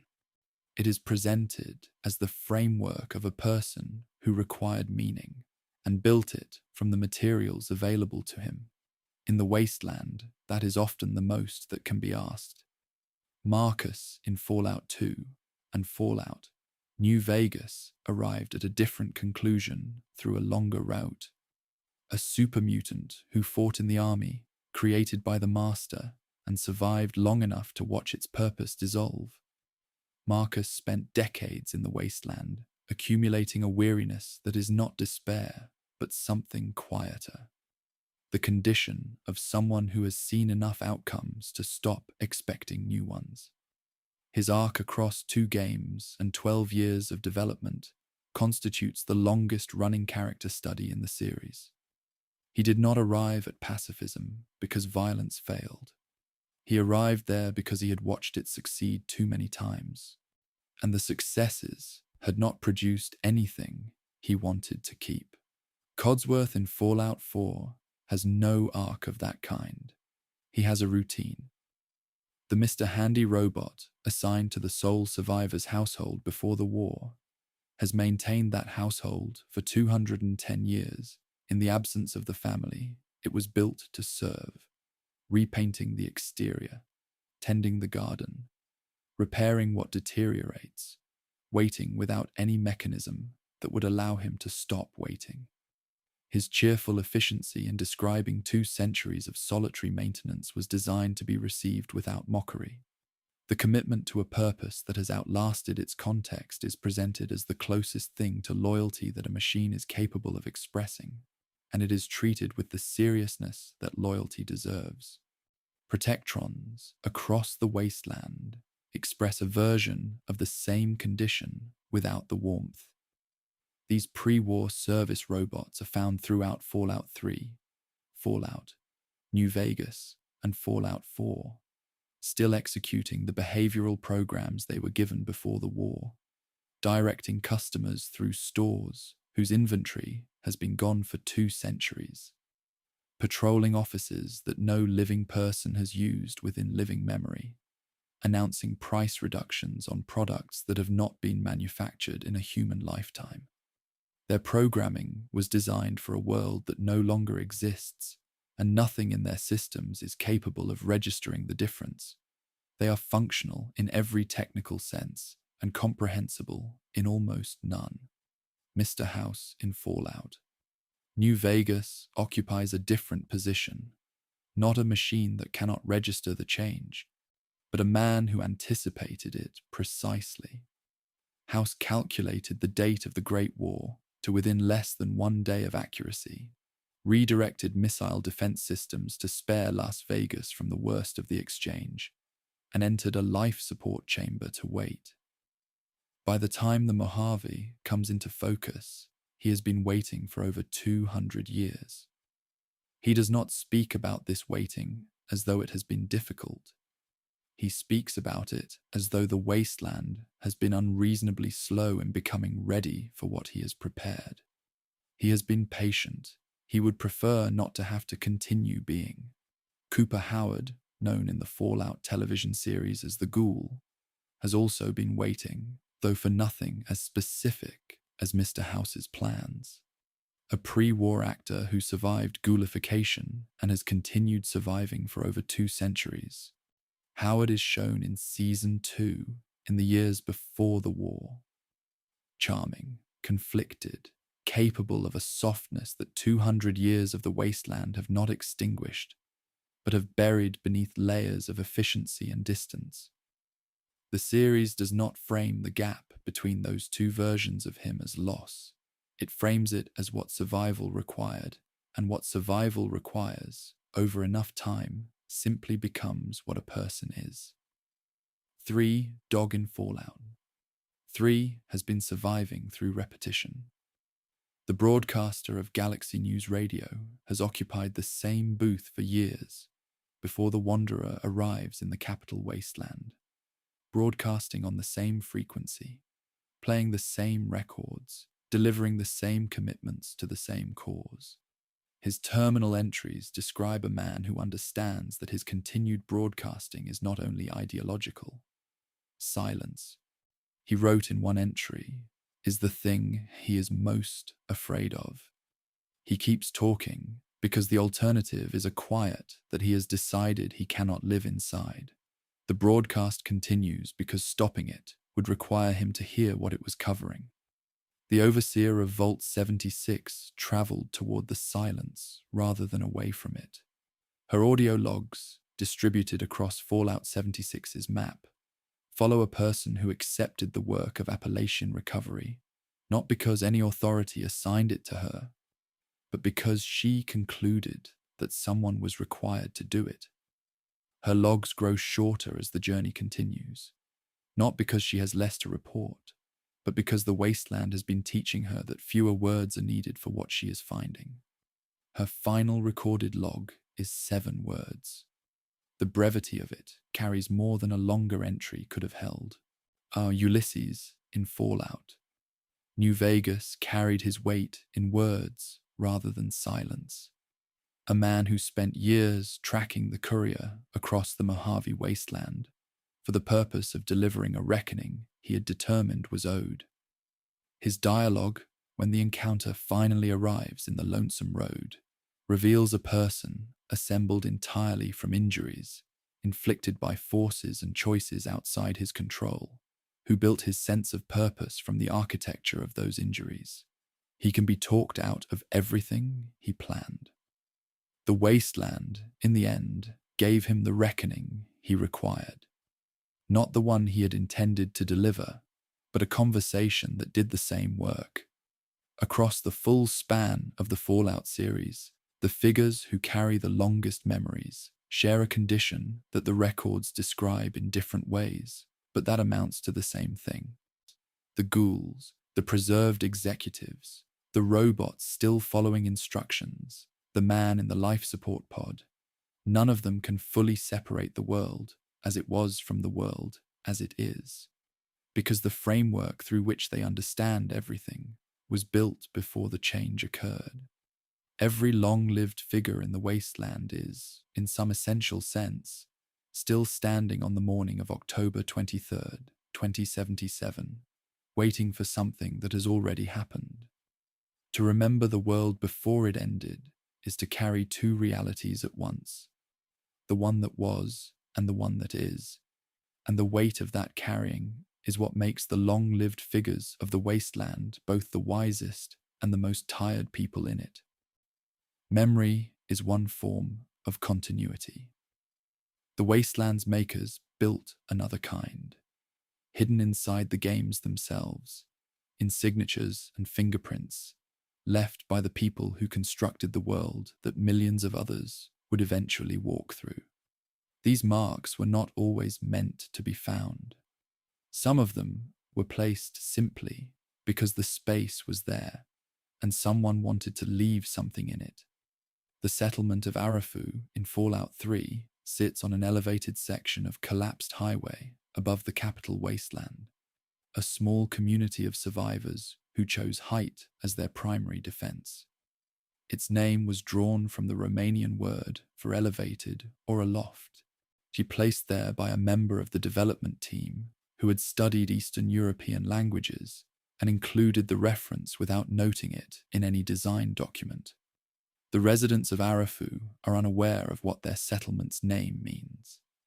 It is a word from another world, dropped quietly into this one, visible only to those who happen to know where it came from. Megaton's name carries its meaning on the surface. The settlement built around an undetonated atomic bomb at its center was named for the unit used to measure nuclear yield, a choice the records attribute to the town's founders, who built their community around the bomb rather than away from it. The design note attached to the settlement's development describes the bomb as the first element placed, with the town constructed around it afterward, as a visual statement about the human capacity to normalize proximity to destruction. The bomb sits in Megaton's central square, undetonated, surrounded by the daily routines of people who stopped seeing it a long time ago. Goodsprings in Fallout. New Vegas was built from a real place. The town exists in Nevada today, approximately 40 miles southwest of Las Vegas, and was visited by the development team before the in-game version was designed. The real Goodsprings is a small desert community centered on a saloon that has been in continuous operation for over a century. Since Fallout New Vegas was released, the Pioneer Saloon has received visitors who traveled to the real location specifically because of the game. People who walked through the in-game version first and then came to find the original. The Wasteland sent them there. The real town received them. Fallout 4's version of Boston was constructed with a fidelity to the actual city that distinguishes it from every other urban recreation in the series.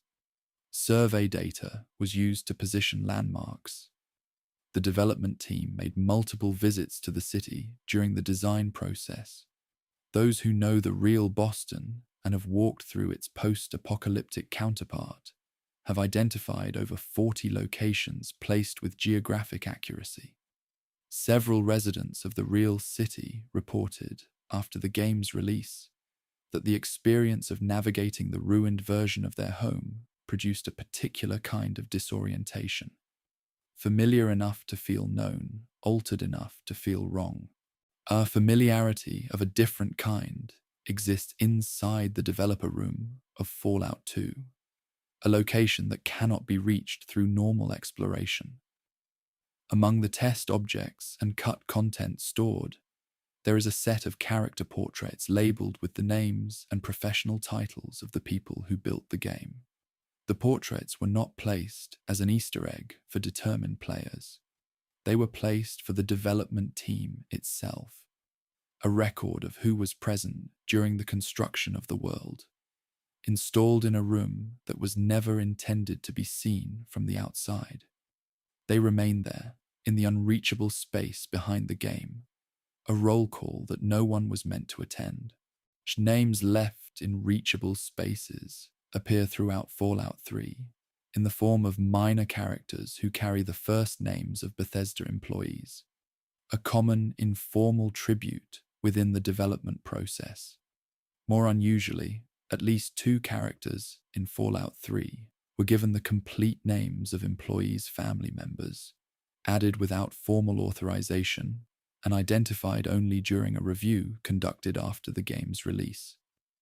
The review note attached to the finding concluded that the names were harmless and should remain. They were left in the game, unnamed in the credits, known to the people whose family members' names were borrowed, and to anyone who later looked closely enough at the character records. The foundations of the entire series were built by a small number of people working without guaranteed resources.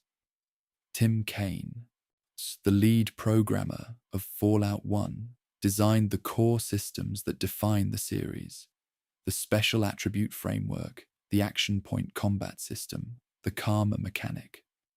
During a period of approximately 3 months before the project had secured official funding, he described those months as building a world in a spare room to discover whether it was possible. The special system built in that room has been carried forward, with modifications suited to each installment, through every mainline Fallout entry released in the 25 years since. Josh Sawyer, who led the development of Fallout New Vegas, left his mark in the form of a challenge built around his own name, a completionist condition attached to a character designated J.E. Sawyer.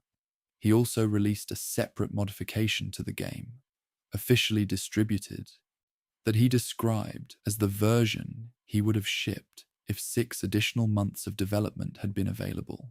The modification is harder, more internally consistent in its lore, and less forgiving in its systems. It is, in the most direct sense available to a designer, a handwritten revision to a published work. The correction inserted after the original was already in circulation. A terminal entry in Fallout 4 contains a project planning document written in a voice that those familiar with the public communications of Bethesda's game director found recognizable. The entry ends with the phrase, "It just works," a line that had become associated with Todd Howard through interviews and presentations made before the game's release. The entry's authorship was never formally confirmed. It exists in the terminal records of a ruined building in the Commonwealth, attributed to no one, available to anyone who opens the right terminal and reads to the end of the document. The Fallout television series extended the practice of embedding names into the world by acknowledging the community that had maintained the lore between installments. The names of fans, lore archivists, speedrunners, and long-term community members were placed in background Vault-Tec administrative paperwork, visible in 2 scenes of Season 1. The document carrying their names is titled Approved Vault Residents.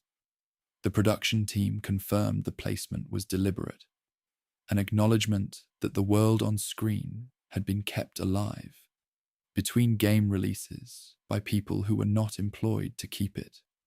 The Fallout series, considered across its full length, is not any single person's construction. It is a document built by hundreds of contributors over more than 25 years, each adding something: a name on a terminal, a skeleton's pose, a sound file buried in the data, a word from a language most players would never recognize. The wasteland that resulted is not one vision. It is a layered accumulation of individual decisions made by people who cared enough to make them carefully, and left enough of themselves in the work that the traces are still there, waiting in the data for those who know how to look. Every world ever built by human hands contains, somewhere in its foundations, the names of the people who laid the first stones. And the wasteland, for all its ruin, is no different. As this journey draws toward its quiet end, the facts themselves begin to settle, and the wasteland, as it always has, offers one final invitation to rest. Every wanderer in the Fallout series begins the same way. A door opens. The light outside is uncertain. There is no history behind them that the world outside will recognize. No allies waiting, no assurance that what lies ahead will be survivable. This moment, a person stepping through a threshold into a world that does not yet need them, has been the opening condition of every mainline Fallout entry across 25 years. The door changes, the uncertainty does not. Vault doors are among the most visually stable elements across the entire series, and the television adaptations, always circular, she always requiring deliberate effort to open, always marking the boundary between the sealed and the exposed. The design was established early and has not been significantly revised. A circular door that opens slowly has served, across many centuries of human architecture, as the symbol for the line between what is protected and what lies beyond protection. The vault door was designed to feel like that line. It does. Beyond the door, the wasteland is quieter than what preceded it. The machinery of the old world has stopped. The voices that filled its cities have been reduced to recordings. The music plays only where someone preserved the means to play it. The silence left behind is not empty. It is spacious, the kind of quiet in which individual things can be heard with a clarity that the noise of the old world would not have permitted. The wasteland is, in a sense, the old world, with the volume lowered until what remains can finally be distinguished from everything that surrounded it. Fallout 1 established what the series would do with its endings. The Vault Dweller saves the community that sent them out, and is then asked to leave it, too changed by the wasteland to safely return to the life that the saving was meant to protect. The ending does not present this as injustice. It presents it as consequence. Salvation in the Fallout universe was established in its first entry as something that costs the person who provides it something they cannot recover. Fallout 2 established the tradition of the epilogue, the closing sequence of text slides that follows each significant character and faction into the future. She describing what the Chosen One's choices eventually produced for everyone touched by them. The futures described are not uniformly good. They are honest. The tradition was carried into Fallout, New Vegas, where it expanded into the most detailed ending sequence in the series. Dozens of individual outcomes, each reflecting back the specific shape of what the courier had decided to do with the Mojave. Fallout 3 placed a choice at its ending point, a moral question about whether the Wanderer would complete the sacrifice that the story required or redirect that cost onto someone else. The original ending, before it was extended by additional content released afterward, was designed as a statement about the nature of heroism. The additional content was made available because those who reached the ending were not ready for it to conclude. The story was extended because its audience needed more of it, which is itself a kind of tribute to what the story had built. Fallout. New Vegas offered 4 different visions of what the Mojave could become, each coherent on its own terms, none presented as definitively correct. The ending structure was designed to reflect a genuine uncertainty about what constitutes a good society. Not a question with a hidden right answer, but a real question that the courier was given the authority to answer in their own terms. The Mojave's future remained open because the writers believed it should be. Fallout 4's most difficult ending belongs to the Institute, the faction whose methods are most clearly incompatible with the values the rest of the story builds. Many who reached that ending found themselves unable to complete it, and not because of any mechanical barrier, but because the choice required felt incoherent with everything that had preceded it. The writers acknowledged this tension and noted that a faction difficult to side with had, in that difficulty, demonstrated a kind of authenticity. Fallout 76 has no single ending. Its story continues to be added to season by season, the narrative never closing into a final shape. The original conclusion, a nuclear strike against a scorch beast nest, the beginning of Appalachia's reclamation, was also a beginning. The series' first multiplayer entry proposed, through its structure, that the Wasteland story might not be the kind that ends. Rebuilding, it suggested, is not a destination. It is a practice that continues for as long as there are people willing to continue it. The Fallout television series is now preparing its third season, each installment adding new dimensions to a universe that the games established over more than 2 decades. The people who made the show described their goal not as adaptation, but as investigation, asking what the Fallout universe was fundamentally about, and then exploring that question in a form accessible to those who had never entered a vault before. The door, in other words, was opened again. New people walked through it.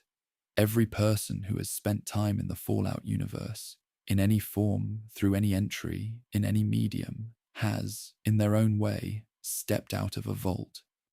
They walked into something uncertain and kept moving through it. That is what the series has always been about.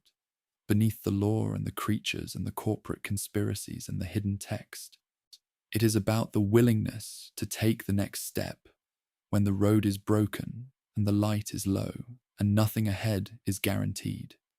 It has always been about that. It will always be about that. The Wasteland does not promise safety. It does not promise answers. It holds 200 years of questions in its dust and its silence and its still glowing lights, and it asks only that you keep walking. Tonight, you have walked far enough. The facts have settled. The vault doors are closed. Whatever waits in the morning, the ruins, the roads, the things that glow in the dark, it will still be there. For now, the wasteland is quiet. For now, the Pip-Boy screen dims. For now, there is only the sound of the world at rest, and the very long, very patient silence of a place that has learned, over centuries, how to wait. The wasteland endures. And so, quietly, do you